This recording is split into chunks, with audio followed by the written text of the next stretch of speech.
দাজ্জাল এখন কোথায় আছে? উত্তর, সে পৃথিবীতেই আছে। কোথায় আছে? পৃথিবীতেই।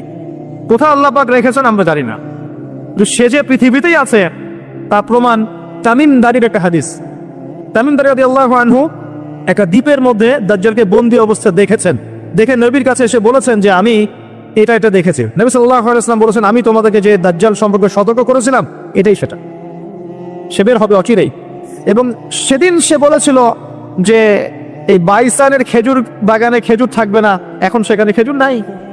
সে বলেছিল তাবারিয়া হ্রদে যখন পানি থাকবে না তখন আমি বের হব, এখন তাবারিয়া হ্রদে পানি নাই, সময় ক্লোজ। সে কোথা থেকে বের হবে? উত্তর, তার বের হওয়া সম্পর্কে তিনটা বর্ণনা পাওয়া যায়। এক, সে ইস্পাহান থেকে বের হবে। ইস্পাহান হচ্ছে ইরানের একটা জায়গা। কোন জায়গা? ইরানের একটা জায়গা, এবং সেখানে ইস্পাহান নামে একটা জায়গা আছে। এমন হতেই পারে যে ইরান এই জায়গাটুকু অচিরেই বা ভবিষ্যতে ইসরায়েলের অন্তর্ভুক্ত হয়ে যেতেও পারে। কেন? 1974 সালে আরব ইসরায়েল যুদ্ধের সময় কি সিরিয়ার ওই যে আপনার গোলান মালভূমি, মিশরের সিনাই উপত্যকা, এগুলো কি ইসরায়েলের অন্তর্ভুক্ত ছিল? পড়াশোনা করেছেন কিছু?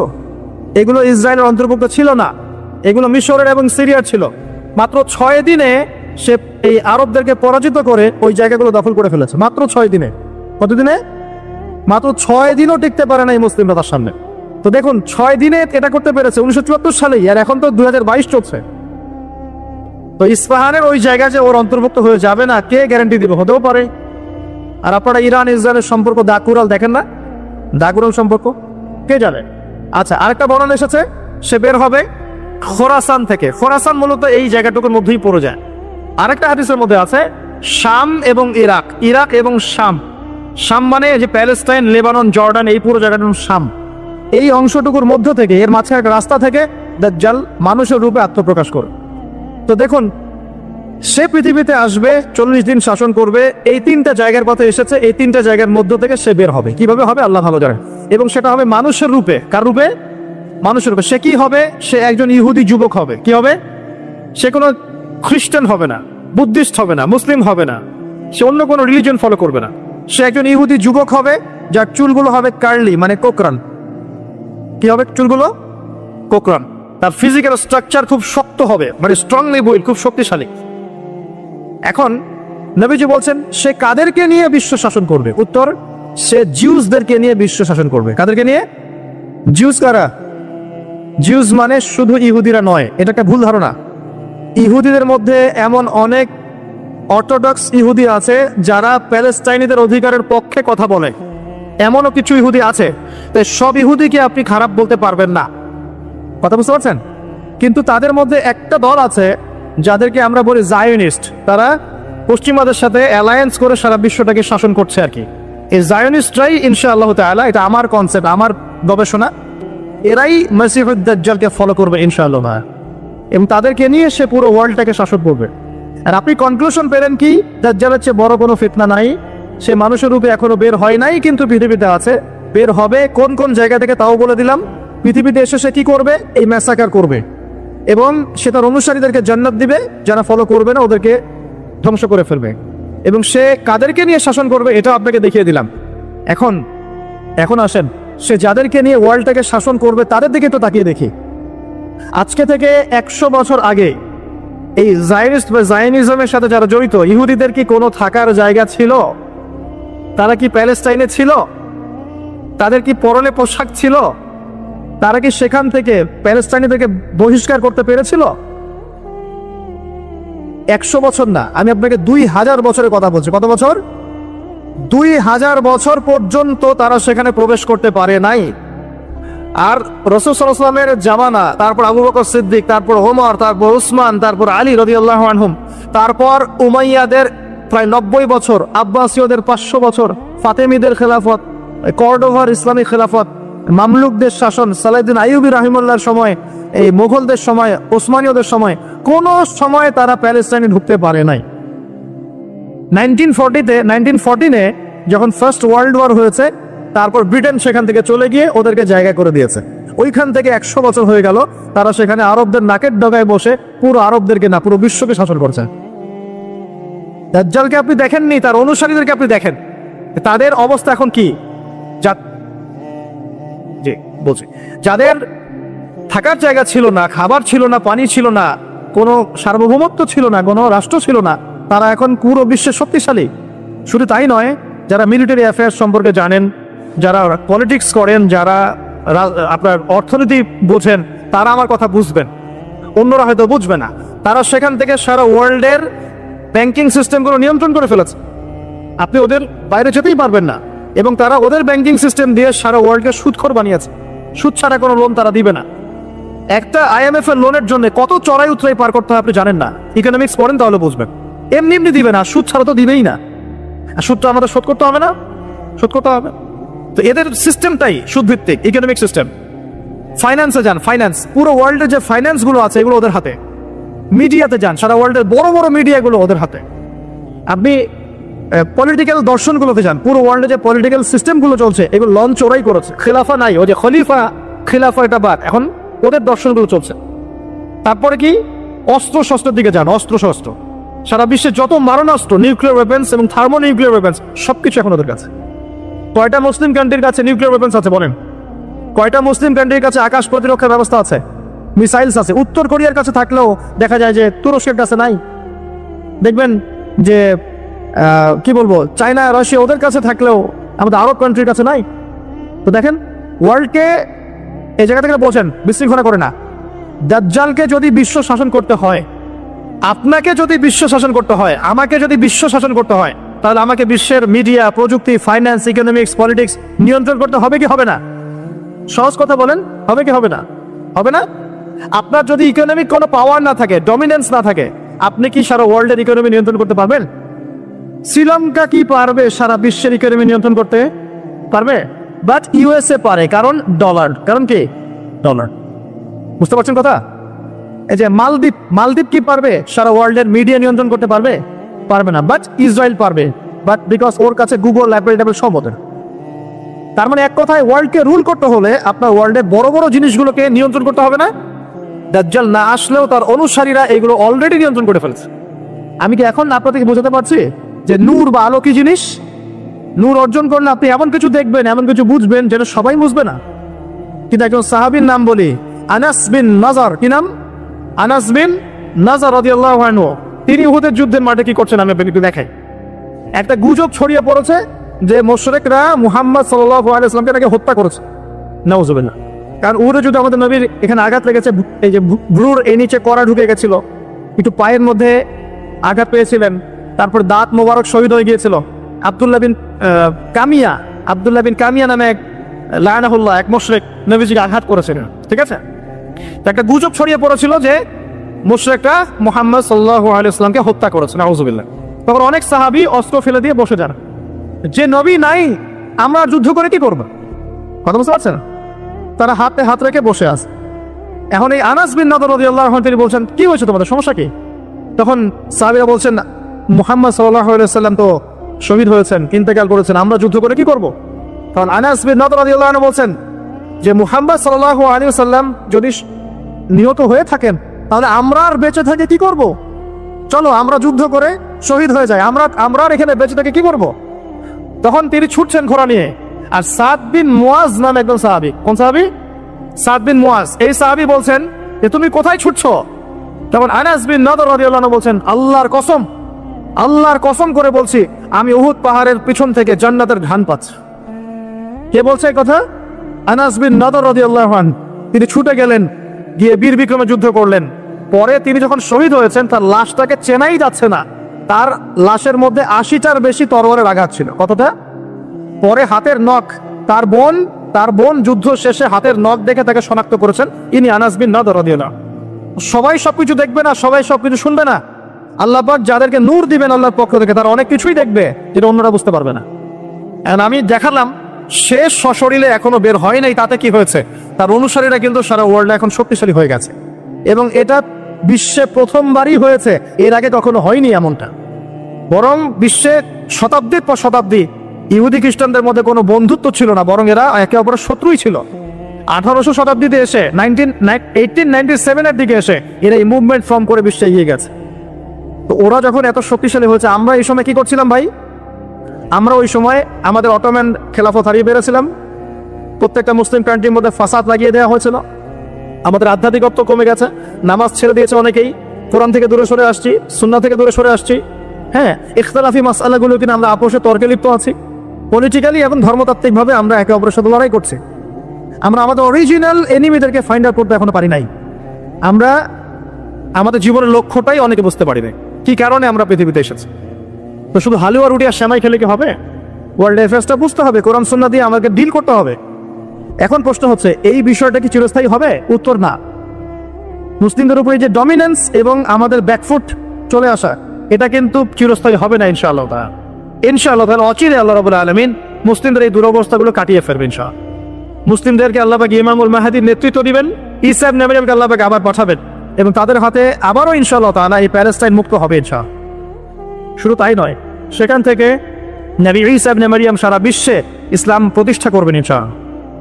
যারা তাকে মেনে নিবে তারাও সম্মানিত হবে, যারা ইসলামকে মেনে নিবে সম্মানিত হবে, কোরআনকে মেনে নিবে সম্মানিত হবে, সুন্নাহকে মানবে সম্মানিত হবে ইনশাআল্লাহ। যারা মেনে নিবে আল্লাহ পাক তাদেরকে সম্মানিত করবেন ইনশাআল্লাহ, আর যারা মানবে না আল্লাহ পাক তাদেরকে সরিয়ে দিবেন। আল্লাহর আযাব গজব আসলে কেউ পার পাবে না ইনশাআল্লাহ। এরপর কি? এরপর মানুষ আবারও খারাপ হওয়া শুরু করবে এবং সেই খারাপ মানুষদের সামনেই কিয়ামত হয়ে যাবে। প্রিয় ভাইয়েরা, কোরআন এবং হাদিস পড়ুন এবং বুঝুন। আমাদের করণীয় কতটুকু? আমাদের করণীয় ফিক্স করে নেন। আমাদের করণীয় 1 নম্বর জ্ঞান অর্জন করা। জ্ঞান নাই, কিছুই করতে পারবো না। আর শুধু একমুখী শিক্ষা যথেষ্ট নয়, আমাদেরকে জেনারেল শিক্ষা অর্জন করতে হবে, ইসলামিক শিক্ষা অর্জন করতে হবে। দুটাকে কম্বিনেশন করে ওয়ার্ল্ডকে ডিল করতে হবে, আদারওয়াইজ সম্ভব না। 2 নম্বর আমল করতে হবে, শুধু জ্ঞান যথেষ্ট নয়, আমলের প্রয়োজন আছে, জানা অনুযায়ী আমলের প্রয়োজন আছে। 3 নম্বর রিজিকগুলো হালাল করতে হবে, হারাম রিজিকে যাওয়া যাবে না। 4 পারিবারিক আদর্শগুলো সুন্দর করতে হবে, পারিবারিক আদর্শগুলো ঠিক করেন, ইনশাআল্লাহ ইসলাম সমাজে প্রতিষ্ঠা হবে। আমর বিল মারুফ নাহি আনিল মুনকারের কাজ করতে হবে, সৎ কাজের আদেশ করতে হবে, অসৎ কাজে নিষেধ করতে হবে। 6 নম্বর মধ্যম পন্থা অবলম্বন করতে হবে, শৈথিলতাবাদী হবেন না, চরমপন্থার দিকে যাবেন না। আমি সতর্ক করছি যুবকদেরকে, ইসলামের নামে কোনো চরমপন্থার দিকে যাবে না। কারণ এতে করে যেটা হয়, একটা শান্তি শৃঙ্খলা স্থিতিশীলতাপূর্ণ রাষ্ট্রের মধ্যে ফাসাদ সৃষ্টি হয়ে যায়। এতে করে ইসলামের শত্রুরা সুযোগ নেওয়ার সুযোগ পেয়ে যাবে। আর প্রয়োজন হচ্ছে আমাদের যে প্রতিভা আল্লাহ পাক দিয়েছেন, জান মাল সময় শ্রম কথা কলম অ্যাসোসিয়েশন যেটাই হোক, যতটুকু প্রতিভা আল্লাহ পাক দিয়েছেন এটা দিয়ে ইসলামকে এগিয়ে নেওয়ার চেষ্টা করতে হবে। আপনি লিখতে পারেন লিখেন, বলতে পারেন বলেন, আপনি অ্যাসোসিয়েশন ভালো বোঝেন, একটা ফাউন্ডেশন করেন, সমাজ কল্যাণমূলক কাজ করেন, এতিমদের জন্য কিছু করেন, বিধবাদের জন্য কিছু করেন, একটা মসজিদ মাদ্রাসা করেন, একটা ভালো স্কুল কলেজ করেন, এমন কিছু করেন যেটা নিয়ে আপনি ইসলামের কল্যাণে আল্লাহর কাছে আপনার দলিল পেশ করতে পারেন যে আমি দুনিয়াতে থেকে আল্লাহ তোমার দিনের জন্য এতটুকু করে আসতে পেরেছি। ইনশাআল্লাহ সবার ক্ষুদ্র ক্ষুদ্র প্রচেষ্টা একসাথে হলে ইসলাম বিজয়ী হবে ইনশাআল্লাহ। আপোষের বিভক্তিগুলো কমিয়ে ফেলেন, আপোষের বিভক্তিতে যায় না, ছোট ছোট বিষয়গুলোতে সময় নষ্ট করেন না। যখন সারা ওয়ার্ল্ডে মুসলিমরা মার খাচ্ছে, ইয়েমেনের বাচ্চাদের রক্ত ঝরছে, এই যে রোহিঙ্গাদের কি অবস্থা দেখেন, উইঘুরদের কি অবস্থা দেখেন, সিরিয়ার অবস্থা দেখেন, ইরাকের অবস্থা দেখেন, আর আমরা এগুলো নিয়েই পড়ে আছি। সুবহানাল্লাহ সুবহানাল্লাহ। আর যখন আমরা প্রশস্ত দৃষ্টির কথা বলছি, কিছু মানুষ এই ফ্লোটাকে থামিয়ে দেওয়ার জন্য আমাদের পিছনে এই খারেজি, এই সন্ত্রাসী, হাবিজাবি টাইটেল দিচ্ছে। কিছু সাহাবী তো এমনও ছিলেন, বদরের যুদ্ধ করতে এসেছেন, হাতের মধ্যে কিছু খেজুর আছে, খেজুর খাচ্ছেন, খোরমা খেজুর খাচ্ছেন। তখন নবী সাল্লাল্লাহু আলাইহি ওয়াসাল্লাম দাঁড়িয়ে ভাষণ দিচ্ছেন যে ওয়াসাবিকু ইলা মাগফিরাতিম মির রাব্বিকুম ওয়া জান্নাহ। ওই যে আয়াতটা আছে, তোমরা এগিয়ে চলো তোমাদের রবের ক্ষমার দিকে এবং জান্নাতের দিকে, আরদুহা কাআরদিস সামাই ওয়াল আরদ, যার প্রশস্ততা আসমান এবং জমিনের সমান। সাহাবী খেজুর খেতে খেতে খেজুরটা ফেলে দিলেন। আরেকজন সাহাবী জিজ্ঞাসা করলেন যে খেজুরটা ফেলে দিলেন কেন? তিনি বলছেন এই খেজুরগুলো খেতে অনেক সময় লেগে যাবে। নবী সাল্লাল্লাহু আলাইহি ওয়াসাল্লাম এমন কথা বলেছেন, এটা শোনার পরে আমি আর 1 সেকেন্ড নষ্ট করতে যাচ্ছি না। খেজুর ফেলে দিয়ে যুদ্ধে ঝাঁপিয়ে পড়লেন, দেন শহীদ হয়ে জান্নাতে চলে গেলেন। তারাও তো মৃত্যুর স্বাদ গ্রহণ করেছেন, তাই না? আর একজন ইহুদি ব্যক্তি উহুদের যুদ্ধের দিন সকালবেলা মুসলিম হয়েছে। ইহুদিরা তো আমাদের চিরশত্রু, আপনারা জানেন। এটা জানার জন্য ডক্টরেট করার দরকার নেই, থিসিস করার দরকার নেই। প্যালেস্টাইনের দিকে তাকান বুঝতে পারবেন, ফিলিস্তিনকে দেখেন বুঝতে পারবেন। অ্যামনেস্টি ইন্টারন্যাশনাল বলে একটা সংস্থা আছে না, এরা পর্যন্ত দেখলাম গতকালকে রিপোর্ট দিয়েছে যে বিগত এই 50-60 বছর ধরে এরা ফিলিস্তিনদের উপর যা নির্যাতন করেছে, এটা মানবতার ইতিহাসে কখনো করা। যাই হোক, একজন ইহুদি যুবক সকালবেলা উহুদের মাঠে আসছেন, এসে জিজ্ঞাসা করছেন আমার আগে কি করা উচিত, আগে কি আমি যুদ্ধে যাব না আমি আগে মুসলিম হব? সাহাবীরা তাকে বললেন আগে কালিমা শাহাদাত পড়, তারপরে উহুদের মাঠে আস। সে এসেছে এই কারণে যে নবী সাল্লাল্লাহু আলাইহি ওয়াসাল্লাম মদিনায় আছেন, মদিনায় আরো ইহুদিরা আছে, ইহুদিরাই আগে বলতো শেষ জামানে একজন নবী আসবেন যার নাম হবে আহমদ, সব মিলে গেছে, তারপরেও তারা গ্রহণ করছে না। তো এই ছেলে সত্য চিনতে পেরেছে, সে চলে আসছে সত্যের কাছে, এসে ইসলাম কবুল করে যুদ্ধ করলো, শহীদ হয়ে গেল। নবী সাল্লাল্লাহু আলাইহি ওয়াসাল্লাম দেখলেন তার লাশটা, দেখে বলছেন এই যুবক, এই ইহুদি যুবক এখানে কি করছে? সাহাবীরা বললেন সকালবেলা মুসলিম হয়েছে, যুদ্ধ করে শহীদ হয়ে গেছে ইয়া রাসূলুল্লাহ। নবীজি বললেন সাল্লাল্লাহু আলাইহি ওয়াসাল্লাম আমিলা কালিল উজরা কাসীর, সে অল্প আমল করলো কিন্তু বিশাল পুরস্কার পেয়ে গেল। জীবন তো তাদেরও ছিল। এটা তো সশস্ত্র যুদ্ধের কথা বাদ দেন, নরমালি সুমাইয়া রাদিয়াল্লাহু আনহা, আবু জাহেল তাকে নির্যাতন করছে করছে করছে, তার লজ্জাস্থানে বর্ষা ঢুকিয়ে দিয়ে, চিন্তা করতে পারেন, লজ্জাস্থানে বর্ষা নিক্ষেপ করে হত্যা করলো। সুমাইয়া রাদিয়াল্লাহু আনহা দেখতে কালো বর্ণের, চেহারা সুন্দর নয়, হয়তো বা আপনার মতো সুন্দর নয়, জান্নাতে এখন হাসছে ইনশাআল্লাহ তাআলা। তার স্বামী ইয়াসের, আবু জাহেল তাকে পিটাতে পিটাতে মেরে ফেললো, সে মারা গেল, শহীদ হয়ে গেল।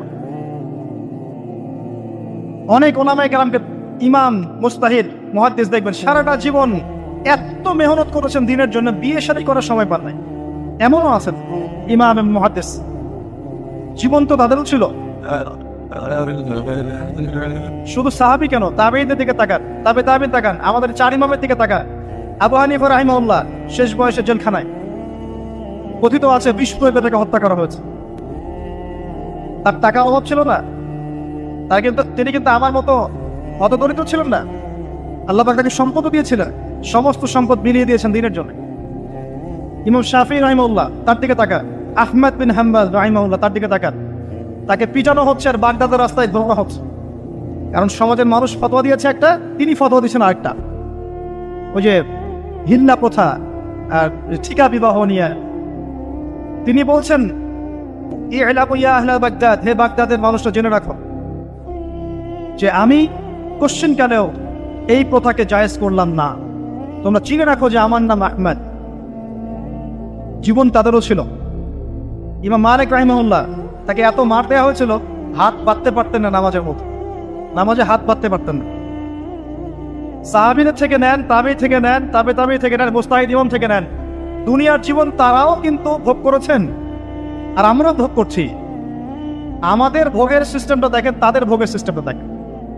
আমরা বাঁচছি দুনিয়ার জন্য, তারা বেঁচেছে পরকালের জন্য। আমরা দুনিয়ায় বাঁচছি দুনিয়ার জন্য, দুনিয়ার একটা চাকরি, একটা ব্যবসা, একটা পরিবার, একটা স্ট্যাটাস, বাড়ি গাড়ি, টাকা কড়ি, সম্পত্তি, এগুলোর জন্য। কিন্তু তারা বেঁচেছেন আল্লাহর জন্য, পরকালের জন্য। যে ব্যক্তি দুনিয়ার জন্য দুনিয়া করে, আল্লাহ পাক তাকে ইহকাল পরকাল দুটোই নষ্ট করে দেবেন। যে ব্যক্তি পরকালের জন্য দুনিয়া করবে, আল্লাহ পাক তার দুনিয়া গুছিয়ে দিবেন, আখিরাতও গুছিয়ে দিবেন ইনশাআল্লাহ। প্রথম কথা হচ্ছে এই যে দুনিয়ার জীবনকে প্রাধান্য দেওয়া যাবে না। দুনিয়ার জীবনে প্রতিটা কাজ আপনি একটা উদ্দেশ্যে করবেন, সেটা হচ্ছে আল্লাহ সন্তুষ্ট। বিয়ে শাদী করেছি কেন? আল্লাহর জন্যে। পরিবার গঠন করেছি কেন? আল্লাহর জন্যে। সন্তান নিয়েছি কেন? আল্লাহর জন্যে। দিন শিখেছি কেন? ইলম শিখেছি কেন? আল্লাহর জন্যে। চাকরি কেন করি? আল্লাহর জন্যে। প্রতিটা কাজ ইবাদত হবে যদি আপনি মুহাম্মদ সাল্লাল্লাহু আলাইহি ওয়াসাল্লামের তরিকা মেনে চলেন। একটা বিষয় বোঝার বাকি আছে আমাদের, দুনিয়ার জীবনটা 1 সেকেন্ডের জীবন। আল্লাহ পাক সূরা হাদীদের মধ্যে বলেছেন ই'লামু আন্নামাল হায়াতুদ দুনিয়া লা'iবun ওয়া লাহু ওয়া জিনাতুন ওয়া তাফাখুরুন বাইনাকুম ওয়া তাকাসুরুন ফিল আমওয়ালি ওয়াল আওলাদি কামাসালি গায়যিন আ'জাবাল কুফফারা নাবাত থুম্মা ইয়াহিজু ফাতারাহু মুসফাররান থুম্মা ইয়াকুনু হুতামা ওয়া ফিল আখিরাতি আযাবুন শাদীদ ওয়া মাগফিরাতুন মিনাল্লাহি ওয়া রিদওয়ান ওয়া মাল হায়াতুদ দুনিয়া ইল্লা মাতাউল গুরুর। আল্লাহ পাক বলছেন, জেনে রাখো তোমরা সবাই, এই জমিনবাসী, এই দুনিয়ার হায়াতটা খেলা। খেলা মানে কি দেখেন, ছোট্ট বাচ্চারা খেলা ছাড়া কিছু বোঝে? ওর কাছে দুনিয়া ওইটাই। দুনিয়ার প্রথম স্টেজ খেলা। ওয়াল্লাহ, একটু বড় হবে যখন, কিশোর হবে, ওর কাছে ঠাট্টা হাসি তামাশা, ডোন্ট কেয়ার, দুনিয়াতে কোনো কিছু নেই, খাওয়া দাওয়া ফুর্তি করো, লাকি। আর একটু বড় হবে ওয়াজিনাতুন তাফাখুরুন বাইনাকুম ওয়া তাকাসুর, একটু বড় হবে তখন বাড়ি গাড়ি স্ট্যাটাস সৌন্দর্য চাকচিক্য প্রতিযোগিতা তাফাখুরুম বাইনাকুম ওয়া তাকাসুর, এভাবে দুনিয়ার জীবন যাচ্ছে। এই এক্সাম্পলটা আল্লাহ পাক দিয়েছেন এমনভাবে যে একটা ভূমি ছিল অনুর্বর, বৃষ্টি হলো, সেখানে সবুজ শ্যামল ফসল ফলত, এক পর্যায়ে ফসলটা আস্তে আস্তে হলুদ বর্ণ ধারণ করলো এবং সেটাকে কেটে ফেলা হলো, তারপর শুধু খড়কুটা বাকি থাকলো। এই হলো দুনিয়ার জীবনের এক্সাম্পল। এরপর পরকালে বাকি আছে দুইটা জিনিস, হয় ক্ষমা, রিদওয়ান মাগফিরাত ক্ষমা, অথবা আযাবুন শাদীদ। আমাদেরকে মাথায় ইনস্টল করতে হবে দুনিয়াতে আমরা কেউ থাকতে আসি নাই। প্রথম কথা, এখানে আমরা এসেছি বড়জোর 60, 70, 100 বছরের হায়াত নিয়ে, যার মধ্যে মোটামুটি ভাবে 30, 40, 50 বছর চলে গেছে, কারো 20 বছর 25 বছর চলে গেছে, বুঝতে না বুঝতেই চলে গেছে, মানে ভালো মন্দ বোঝার আগেই শেষ। যদি তার বয়স হয় 60 বছর, তাহলে এখন বাকি আছে 30 বছর। আর এই ব্যক্তি যদি ঠান্ডা মাথায় রাতের বেলা চিন্তা করে এই 30 বছর যে আমার চলে গেছে, আমার অ্যাপ্রক্সিমেটলি 30 বছর বাকি আছে। বাকি আছে বুঝলাম, যা চলে গেছে, এই চলে যাওয়া 30 বছরে আমি 10 বার জেনা করেছি, 20 বার মদ খেয়েছি, ঠিক আছে, মানুষের সম্পদ আত্মসাৎ করে খেয়েছি, পরকিয়া করেছি, চুরি করেছি, ডাকাতি করেছি, মিথ্যা বলেছি, নামাজ পড়ি নাই, রোজা রাখি নাই। আমরা প্রত্যেকে যদি আমলনামা ঘাটি আজকে রাত্রে, এরকম একটা লিস্ট আমরা তৈরি করতে পারব। আজকে রাত্রে বাসায় ফিরে গিয়ে প্রত্যেকে যদি একটা আমলনামা ঘাটতে চাই, চোখ বন্ধ করে চিন্তা করি যে এই 30 বছর আমি কি কি করেছি, দেখবেন আপনি জেনার পাপ পাবেন, মাদকের পাপ পাবেন, অন্যের সম্পদ আত্মসাতের পাপ পাবেন, নামাজ না পড়ার পাপ পাবেন, রোজা রাখেন নাই, জাকাত দেন নাই, কোনো কোনো ক্ষেত্রে মিথ্যা বলেছেন, প্রতারণা করেছেন, মানুষের সম্পদ লুটে পুটে খেয়েছেন, অনেক কিছু করেছেন। কিন্তু আমাদের চলাফেরা দেখলে মনে হয় যে আমরা কোনো পাপ করিনি। এই জায়গায় ঠান্ডা মাথা চিন্তা করে আপনি দেখবেন পাপ দুই রকম। কয় রকম? দুই রকম। আপনি দেখবেন আল্লাহর সাথে জড়িত কিছু পাপ পাবেন, নামাজ পড়েন নাই, রোজা রাখেন নাই, মিথ্যা বলেছেন, ইত্যাদি ইত্যাদি।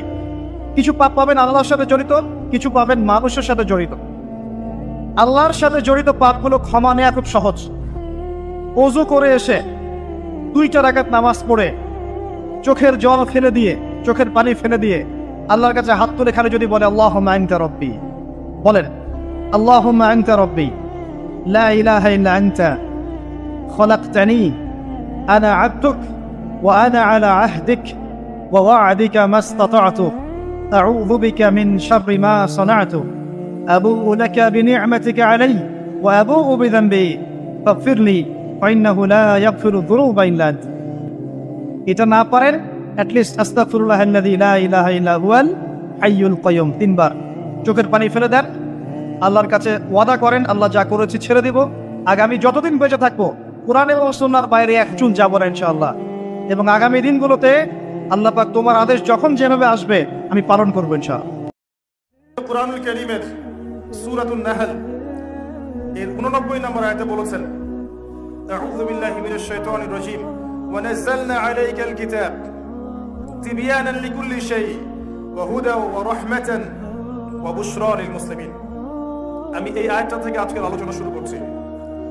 আল্লাহ রাব্বুল আলামিন সূরাতুন নাহল এর 89 নম্বর আয়াতে বলেছেন, হে নবী, আমি আপনার প্রতি এমন একটা কিতাব নাযিল করেছি, তিবয়ানান লিকুল্লি শাই, যেই কিতাব বা যেই বইটা প্রত্যেকটা বিষয়ের ব্যাখ্যা, প্রত্যেকটা বিষয়। সুবহানাল্লাহ বলবেন না? আল্লাহ পাক কোন কিতাব নাযিল করেছেন? আল কোরআন।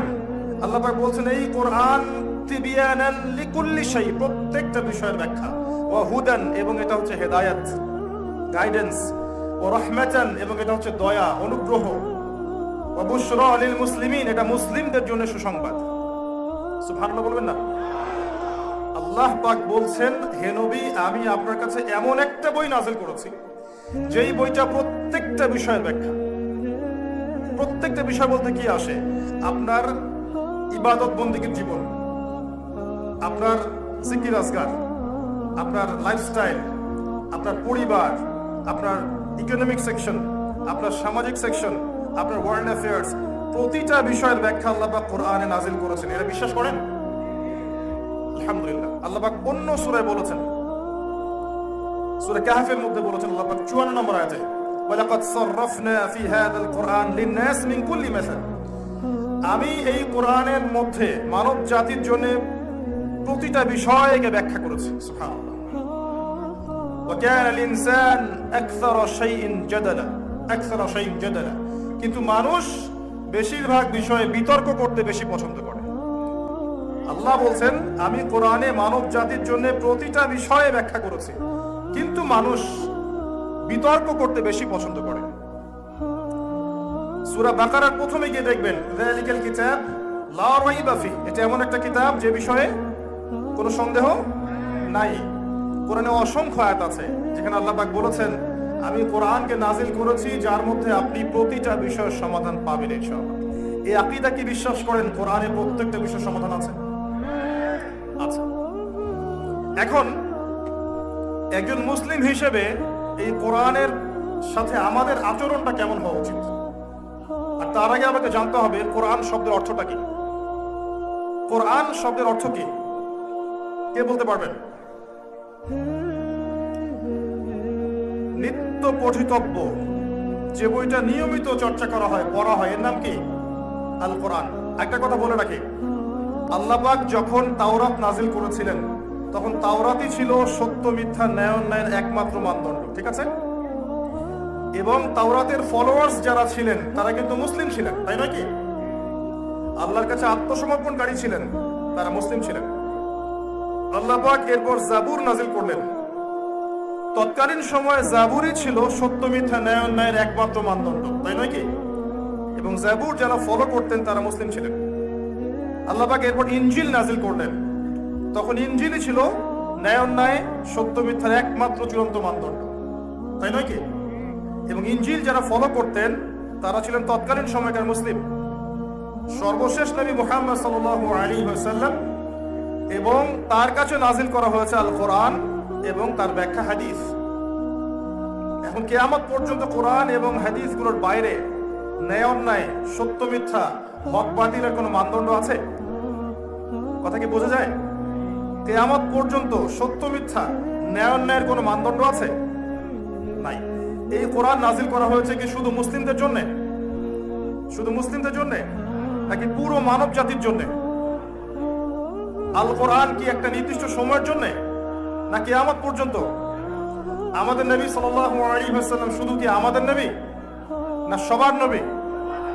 এমনকি তিনি তো জিন জাতিরও নবী, তাই নয় কি? আচ্ছা, জিনদের মধ্যেও যে মুসলিম অমুসলিম আছে বিশ্বাস করেন? সূরা জিন পড়ে দেখবেন নবী সাল্লাল্লাহু আলাইহি ওয়াসাল্লাম তায়েফে গিয়েছিলেন।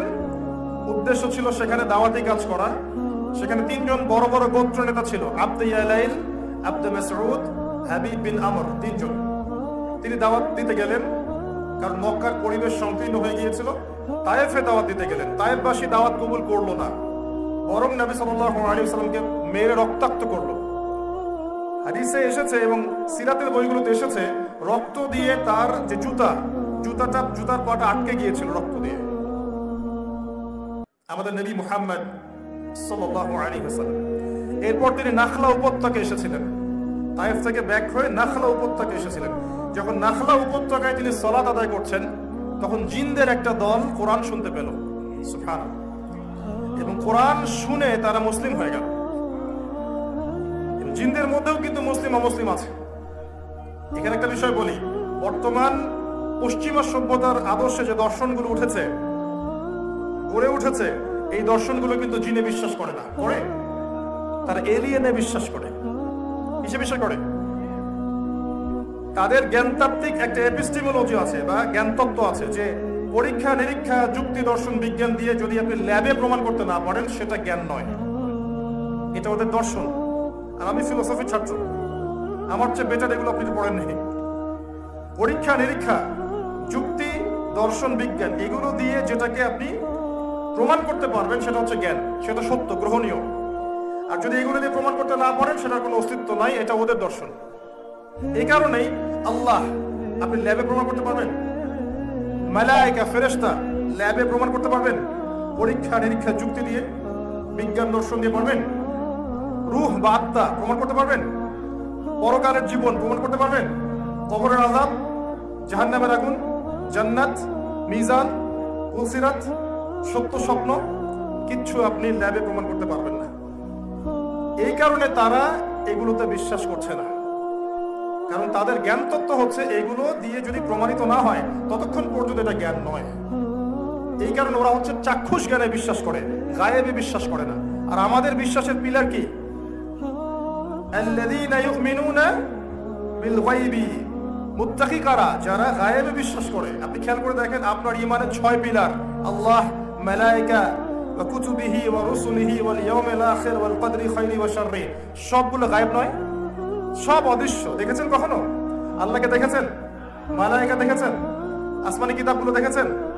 অনেক মুসলিম তো কোরআনও দেখে নাই। এমন অনেক মুসলিম যুবক আছে কোরআন খুলে দেখেনি কখনো, বিশ্বাস করেন না? সিরিয়াসলি বলছি, এমন অনেক মুসলিম প্রজন্ম আছে যারা কোরআন খুলেও দেখেনি কখনো। তারা জানে কোরআন কয়েকটা দিন পড়তে হয়, কেউ মারা গেলে, কারো 40-এর দিনে, কারো কুলখানির দিনে, দ্যাটস অল। অথবা একটা আয়াতকে ছিঁড়ে নিয়ে কাগজের মধ্যে মুড়িয়ে এখানে মাদুলির মধ্যে ঢুকিয়ে দিবে, ব্যাস বরকত, তাবিজ। এভাবে তারা কোরআন নিচ্ছে জীবনে। এরকমও মুসলিম আছে। আল্লাহ পাক এদেরকে হেদায়েত করুন, আমিন। আমরা কিন্তু আমাদের এই গায়েবের 6 পিলারের কিছুই দেখিনি। পরকালের জীবন দেখেছেন? আমরা দেখি নাই। তাই বলে কি আমরা বিশ্বাস করব না? আমাদের বিশ্বাসটা হচ্ছে গায়েব, অদৃশ্যে। আর চাক্ষুষ পশ্চিমা দর্শনের বিশ্বাস হচ্ছে যে আপনি এই পরীক্ষা নিরীক্ষা, যুক্তি, দর্শন, বিজ্ঞান দিয়ে প্রমাণ করতে না পারলে সেটা কখনো জ্ঞান নয়। এই জ্ঞানতাত্ত্বিক পার্থক্যের কারণে তারা নাস্তিকতায় বিশ্বাসী। আপনাকে এপিস্টিমোলজি বুঝতে হবে, দর্শনটা কি। ওদের দর্শনটা এমন, আর আমাদের দর্শনটা এমন নয়। এই কারণে দেখবেন জিনে ওরা বিশ্বাস করে না। মুহাম্মদ সাল্লাল্লাহু আলাইহি ওয়াসাল্লাম জিনদেরও নবী ছিলেন এবং আছেন। এবং ওয়া মা খালাকতুল জিন্না ওয়াল ইনসা ইল্লা লিয়াবুদুন, সূরা যারিয়াতে 56 নম্বর আয়াতে আল্লাহ পাক বলেছেন যে আমি মানুষ এবং জিনকে শুধুমাত্র আমার ইবাদত করার জন্য সৃষ্টি করেছি। ইবলিস সে কি ফেরেশতা? ইবলিস সে কি ফেরেশতা ছিল? খেয়াল করে দেখেন আল্লাহ পাক বলছেন ওয়াইজ কুলনা লিল মালাইকাতি ইসজুদু লিআদম, যখন আমি মালায়েকা ফেরেশতাদেরকে বললাম তোমরা আদমকে সিজদা করো। কাদেরকে বললেন? ফেরেশতাদেরকে বললেন। ইল্লা ইবলিস ফাসাজাদু ইল্লা ইবলিস, সবাই সিজদা করলো, ইবলিস সিজদা করলো না। এই আয়াত থেকে বুঝতে পারছি যে ইবলিস একজন ফেরেশতা, নাউযুবিল্লাহ। এই আয়াতের মধ্যে তো জিনের কথা নাই, আছে? কোরআনের এই একটা আয়াতকে কেন্দ্র করে যদি আপনি ফলাফলে আসতে চান তাহলে আপনাকে বিশ্বাস করতে হবে যে ইবলিস একজন জিন ছিল, সরি মালাক ছিল। আল্লাহ পাক মালায়েকাকে বলেছেন সিজদা করো, ইবলিস করেনি। কি বুঝলেন? ইবলিস মালাক ছিল। এটা হচ্ছে কি কোরআনের কিছু অংশকে পড়ে মুফতিগিরি করা। আপনি যখন সূরা কাহফের মধ্যে যাবেন তখন দেখবেন আল্লাহ বলেছেন ওয়া কানা মিনাল জিন, আছে না? সে জিনদের একজন ছিল। কোরআনের আংশিক জ্ঞান নিয়ে যখন আমরা সলিউশন বের করতে যাব তখন আমাদের অবস্থা হবে এমন। একটা বিষয় সম্পর্কে কোরআনের বিভিন্ন জায়গায় যা বলা আছে সবগুলোকে একত্রিত করতে হবে। এই প্রসঙ্গে যতগুলো হাদিস আছে এগুলোকে একত্রিত করতে হবে। সাহাবায়ে কেরামদের যে কওল আছে এগুলোকে একত্রিত করতে হবে। সলফে সালিহিনের বুঝগুলোকে একত্রিত করতে হবে। এরপর একটা সিদ্ধান্তে আসতে হবে। আর যদি আপনি একটা আয়াতকে কেন্দ্র করে ফলাফলে আসতে চান, এই সমস্যার নাম হচ্ছে আইসোলেশন, মানে একমুখী জ্ঞান, বা আপনি একটা বিষয়কে দেখেই সিদ্ধান্তে চলে আসলেন। তো কোরআন বোঝারও একটা মূলনীতি আছে যে আমি একটা আয়াতকে দেখেই কিন্তু ফলাফলে আসা যাবে না। যেমন একটা আয়াত আছে যে মুশরিকরা তোমাদেরকে যেমন করে হত্যা করে তোমরাও মুশরিকদেরকে হত্যা করো, আছে না? কোন সূরা আছে? কোন সূরা আছে বলেন? জানেন না?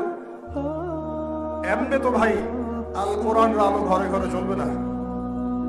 যখন উত্তরগুলো সবাই বলতে পারবেন তখন কোরআনের আলো ঘরে ঘরে চলবে ইনশাআল্লাহ।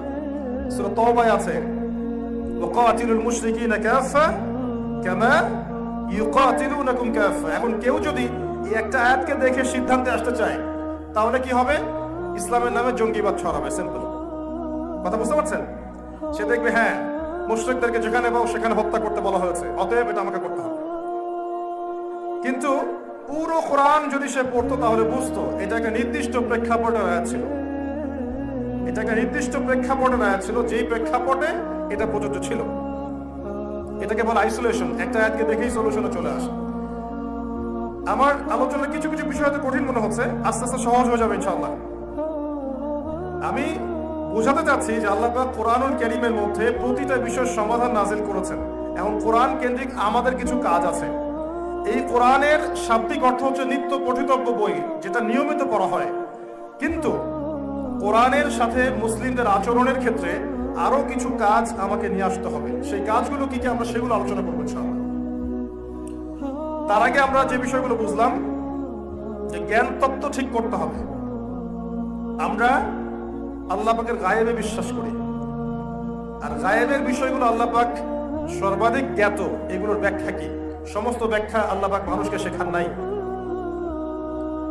এমন অনেক জ্ঞান আছে যেগুলো আল্লাহ পাক মানুষকে আদৌ শেখান নাই। আছে না? আছে। মানুষকে সবকিছু জানে না। তো কোরআনে আল্লাহ পাক বলছেন, আমি কোরআনের মধ্যে সমস্ত বিষয়ের সমাধান নাজিল করেছি। এবং আল্লাহ আরো বলেছেন, ওয়াকুলিল হাক্কু মির রাব্বিকুম, সত্য তোমার রবের পক্ষ থেকে নাজিল হয়। সুবহানাল্লাহ। ফামান শাআ ফালইউমিন, যার ইচ্ছা হয় সে ঈমান আনুক, ওয়া মান শাআ ফালইয়াকফুর, যার ইচ্ছা হয় সে অস্বীকার করুক। ইন্না আ'তাদনা লিয-যালিমিনা নারান, আমি জালেমদের জন্য আগুন প্রস্তুত করে রেখেছি। আল্লাহ পাক সূরা বাকারার মধ্যে বলেছেন, আল হাক্কু মির রাব্বিক, হক বা সত্য তোমার রবের পক্ষ থেকে নাজিল হয়। ফালা তাকুনান্না মিনাল মুমতারিন, আর তুমি সন্দেহবাদীদের অন্তর্ভুক্ত হয়েও না। এতটুকু কি বিশ্বাস করছেন যে আল কোরআনে এবং হাদিসগুলোর মধ্যে আল্লাহ রাব্বুল আলামিন মানবতার মুক্তি রেখেছেন এবং প্রতিটা বিষয়ের সমাধান নাজিল করেছেন? বিশ্বাস করছেন? এবার এই লেকচার আপনার জন্য। যদি আপনি বিশ্বাস না করেন তাহলে আমার লেকচার আপনার জন্য নয়। আমার কাছে আপনার জন্য কোনো হেদায়েত নেই। আপনি অন্য কারোর কাছে গিয়ে হেদায়েত পেতে পারেন, আমার কাছে নাই। যখন আপনি বিশ্বাস করছেন হ্যাঁ আল কোরআনে আল্লাহ পাক প্রতিটা বিষয়ে সলিউশন নাজিল করেছেন, আলহামদুলিল্লাহ, এখন আপনি সামনে যান। কি করবেন? এখন আপনার তো কিছু দায়িত্ব বর্তাবে কোরআনের প্রতি, তাই নয় কি? যে কিতাবে আল্লাহ সমস্ত সলিউশন নাজিল করেছেন, এখন তার প্রতি তো আমার কিছু শ্রদ্ধা থাকতে হবে, তাই না? অ্যাজ এ মুসলিম আমরা কি করবো তাহলে? এখন আমি খুব সহজ করে বলার চেষ্টা করছি। ফার্স্ট অফ অল, প্রথম কাজ, আমাদের প্রত্যেক মুসলিমকে, যারা লা ইলাহা ইল্লাল্লাহ কালিমা পড়েছি, আল কোরআনের বিশুদ্ধ তেলাওয়াতটা অবশ্যই শিখতে হবে। পারবো না ইনশাআল্লাহ? কারা কারা করতে পারেন হাত তোলেন দেখি। মাশাআল্লাহ, আলহামদুলিল্লাহ, তাকবীর, মাশাআল্লাহ। কোরআন এমনই একটা কিতাব যেটা আল্লাহ পাক কিয়ামত পর্যন্ত রেখে দিবেন, যার তেলাওয়াতের প্রত্যেক হরফে 10টা করে নেকি হয়। আলহামদুলিল্লাহ। আপনি আলিফ লাম মিম পড়বেন, আপনি 30টা নেকি পাবেন ইনশাআল্লাহ। রাসূলুল্লাহ সাল্লাল্লাহু আলাইহি ওয়াসাল্লাম অনেকগুলো হাদিসে বলেছেন যে আল কোরআন কিয়ামতের মাঠে ইয়াতি ইয়াউমুল কিয়ামা শাফিআন লি আসহাবিহি, কোরআন কিয়ামতের দিন আসবে তার পাঠকের জন্য সুপারিশকারী হিসেবে। সুবহানাল্লাহ। কোরআন তার পাঠকের পক্ষে সুপারিশ করবে। এমন একটা হাদিস আছে যেখানে বলা হয়েছে সূরা বাকারা এবং সূরা আলী ইমরান সামনে থাকবে। সূরা বাকারা, সূরা আলী ইমরান সামনে থাকবে। সূরা বাকারার তেলাওয়াতে বরকত লাভ করা যায়, আর সূরা বাকারার তেলাওয়াত ছেড়ে দিলে আক্ষেপ আসে। কি আসে? আক্ষেপ। আর বিখ্যাত হাদিস তো আপনারা জানেন সবাই, খায়রুকুম মান তাআল্লামাল কুরআনা ওয়া আল্লামাহু। পৃথিবীতে যত মানুষ আছে তাদের মধ্যে সবচেয়ে শ্রেষ্ঠ মানুষ তারাই যারা কোরআন নিজে শেখে এবং অন্যকে শেখায়। আগে নিজে শেখে, এরপর অন্যকে শেখায়। আয়েশা রাদিয়াল্লাহু আনহা থেকে একটা হাদিস এসেছে যে আল্লাযী ইয়াকরাউল কোরআন, যে ব্যক্তি কোরআন তেলাওয়াত করে, ওয়া হুয়া মাহিরুন বিহি, এবং এর উপর দক্ষতা অর্জন করে, মা'আস সাফরাতিল কিরাম মিন বারদা, এই ব্যক্তি কিয়ামতের দিন সম্মানিত ফেরেশতাদের সাথে হাসর করবে ইনশাআল্লাহ। ওয়াল্লাযী ইয়াকরাউল কোরআন ওয়া ইয়াতাতা'আউ ফীহি, আর যে ব্যক্তি কোরআন তেলাওয়াত করে কিন্তু করতে গিয়ে আটকে যায়, ওয়া হুয়া আলাইহি শাক্কুন, তার জন্য এটা কষ্টকর হয়, বারবার পড়তে পড়তে আটকে যায়, ফালাহু আজরান, তার জন্য ডাবল পুরস্কার আছে। একটা হাদিসের মধ্যে নবী সাল্লাল্লাহু আলাইহি ওয়াসাল্লাম বলেছেন, মুসলিমের হাদিস, যে ইন্নাল্লাহা ইয়ারফাউ বিহাযাল কিতাবি আকওয়ামান, আল্লাহ পাক এই কোরআনের মাধ্যমে বহু কওমকে মর্যাদামণ্ডিত করেন। সুবহানাল্লাহ। ওয়া ইয়াদাউ বিহিল আখারিন, এবং অনেককে আল্লাহ পাক অপমানিত করেন, কারণ কোরআন ছেড়ে দিলে মানুষ অপমানিত হয়ে যাবে। কোরআন যার ভিতরে নাই তার দৃষ্টান্ত দেয়া হয়েছে একটা উজাড় ঘরের মতো, একটা ঘর যার মধ্যে কোনো কিছু নাই, বিরাট একটা ঘর। আর একজন ব্যক্তি যার ভিতরে কোরআন নেই তার দৃষ্টান্ত হচ্ছে ওই ঘরটার মতো। যারা হাফেজে কোরআন তাদের সম্মান সম্পর্কে আল্লাহ পাক বলেছেন হাদিসের মধ্য দিয়ে নবী সাল্লাল্লাহু আলাইহি ওয়াসাল্লামের মাধ্যমে যে হাফেজে কোরআনদেরকে আল্লাহ রাব্বুল আলামিন কিয়ামতের মাঠে বলবেন ইকরা ওয়ারতাক, তুমি পড়ো এবং উঠতে থাকো, তুমি পড়ো এবং উঠতে থাকো, মানে জান্নাতের মর্যাদার স্তরে উন্নীত হতে থাকো। যেখানে তোমার তেলাওয়াত শেষ হবে জান্নাতে তোমার মর্যাদা শেখানো হবে ইনশাআল্লাহ। অসংখ্য হাদিস আছে। যখন আপনি বিশুদ্ধ করে তেলাওয়াত করা শিখবেন তখন নিঃসন্দেহে আয়াতুল কুরসি পড়বেন, পড়বেন না? যে ব্যক্তি প্রত্যেক ফরজ সালাতের পর আয়াতুল কুরসি পাঠ করবে মৃত্যু ছাড়া জান্নাতে যাওয়ার কোনো বাধা থাকবে না ইনশাআল্লাহ। এর মানে প্রত্যেক ফরজ নামাজ আগে পড়তে হবে, তারপরে আয়াতুল কুরসি পড়তে হবে। শুধু নামাজ না পড়ে আয়াতুল কুরসি নয়। এই যে রাতের বেলা, এখন রাতের বেলা ঘুমানোর আগে আপনি যদি সূরা বাকারা এর শেষের 3টা আয়াত অথবা 2টা আয়াত পড়েন, লিল্লাহি মা ফিস সামাওয়াতি এখান থেকে নিয়ে ফানসুরনা আলাল কওমিল কাফিরিন পর্যন্ত, অথবা আমানা রাসূলু থেকে ফানসুরনা আলাল কওমিল কাফিরিন পর্যন্ত, নবী সাল্লাল্লাহু আলাইহি ওয়াসাল্লাম বলেছেন সারা রাত ইবাদতের নেকি পাবেন ইনশাআল্লাহ। এবং সারা রাত কোনো দৃশ্য অদৃশ্যের ক্ষতি আপনাকে স্পর্শ করবে না ইনশাআল্লাহ। ফজিলত বলে শেষ করতে পারবো না, সারা রাত চলে যাবে। এই যে সূরা মুলক, রাতের বেলা ঘুমানোর আগে যারা সূরা মুলক তেলাওয়াত করে ইনশাআল্লাহ কবরের আযাব থেকে আল্লাহ পাক তাদেরকে হেফাজত করবে ইনশাআল্লাহ। কবর সম্পর্কে আপনারা জানেন যে এটা এমন একটা জায়গা যেখানে আমরা যেমন একা এসেছি একা যেতে হবে। আমার বাড়ি গাড়ি টাকা পয়সা সহায় সম্পত্তি পলিটিক্যাল পাওয়ার সোশ্যাল পাওয়ার কোনো কিছুই আমার সাথে যাবে না, ইল্লা আমালুন সালেহ, আমলুস সালেহ ব্যতীত কোনো কিছু আমার সাথে যাবে না। এবং সেখানে আমাকে প্রশ্ন করা হবে। কয়টা প্রশ্ন? 3টা। মান রব্বুক, যে ব্যক্তি পৃথিবীতে আল্লাহর সাথে শিরক করেছে তওবা না করে মারা গেছে সে কোশ্চিন কালেও মান রব্বুক উত্তর দিতে পারবে না। যে ব্যক্তি পৃথিবীতে তাওহীদের উপর ছিল ইনশাআল্লাহ সেই ব্যক্তি মান রব্বুক উত্তর দিতে পারবেই পারবে ইনশাআল্লাহ। দুনিয়াতে যে ব্যক্তি দ্বীন ইসলামকে পরিপূর্ণরূপে গ্রহণ করেনি সে ব্যক্তি মা দীনুক উত্তর দিতে পারবে না। দুনিয়াতে যে ব্যক্তি দ্বীন ইসলামকে পরিপূর্ণরূপে গ্রহণ করেছে ইনশাআল্লাহ সে উত্তর দিতে পারবে দ্বীন ইয়ান ইসলাম।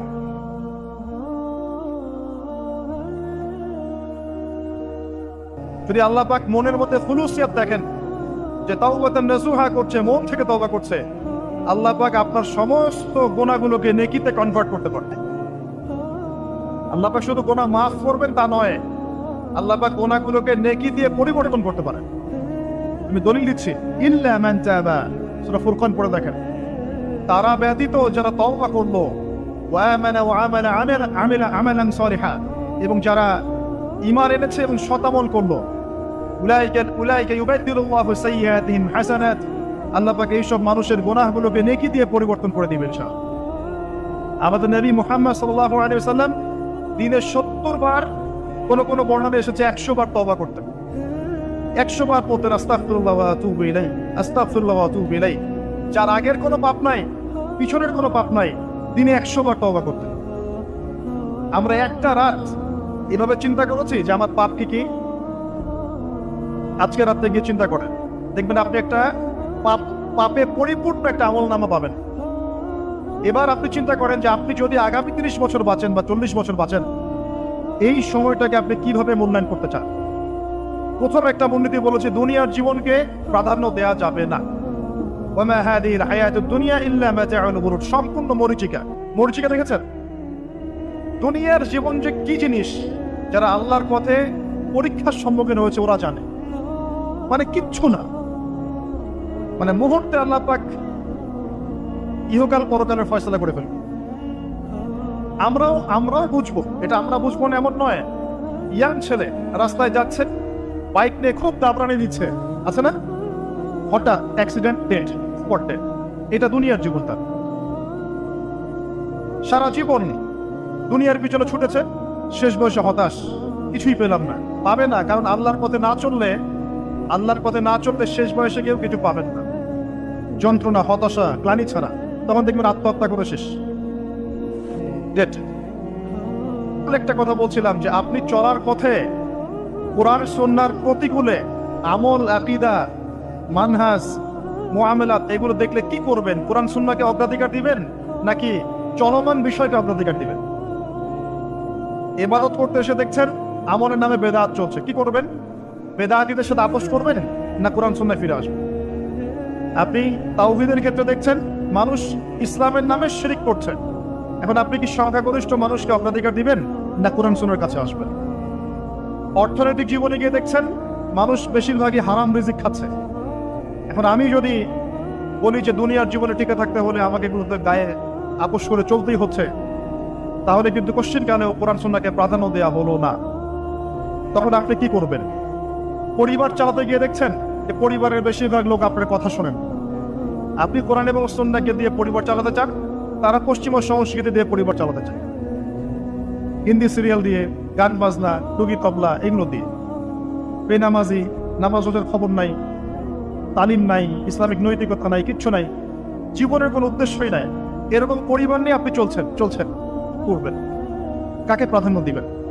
খুব ডিফিকাল্ট প্রশ্নগুলো কিন্তু, এবং এগুলো প্র্যাকটিক্যাল, এগুলো হচ্ছে। এখন চাকরি খুঁজতে গেছেন, আপনি দেখছেন যে ঘুষ না দিলে চাকরি পাচ্ছেন না, কি করবেন আপনি? তখন পড়াশোনা করতে গেছেন, ছেলে মেয়ের ফ্রি মিক্সিং জেনা ছাড়া পড়াশোনাই করতে পারছেন না, কি করবেন তখন?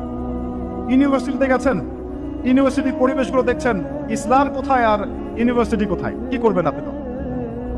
প্রত্যেকটা জায়গায় আপনাকে সিদ্ধান্ত নিতে হবে যে আমি প্রতিটা জায়গায় কোরআন এবং সুন্নাহর সাথে আপোষ করব নাকি চলমান এই জাহিলিয়াতের সাথে আপোষ করব, কোনটা করব?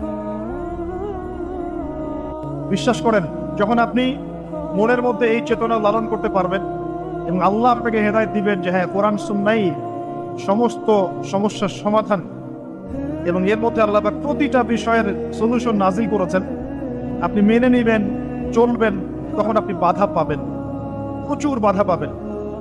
প্রথম বাধা পাবেন আপনার পরিবার থেকে, এরপরে বাধা পাবেন আপনার সমাজ থেকে, বাধা পাবেন ধর্ম নেতাদের থেকেও, পরবর্তীতে বাধা পাবেন ফেরাউন নমরুদদের থেকে। কি করবেন? ডিসিশনগুলো খুব ইম্পর্টেন্ট। কারণ মনে রাখবেন, কবরে 3টা প্রশ্ন হবে। মান রব্বুক, সেই উত্তর দিতে পারবে যে পৃথিবীতে আল্লাহর সাথে শিরক করে নাই।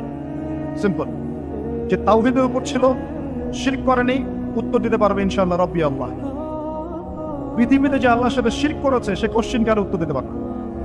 শিরক করে মারা গেছে, তওবা করে নাই, উত্তর দিতে পারবে না ইনশাআল্লাহ।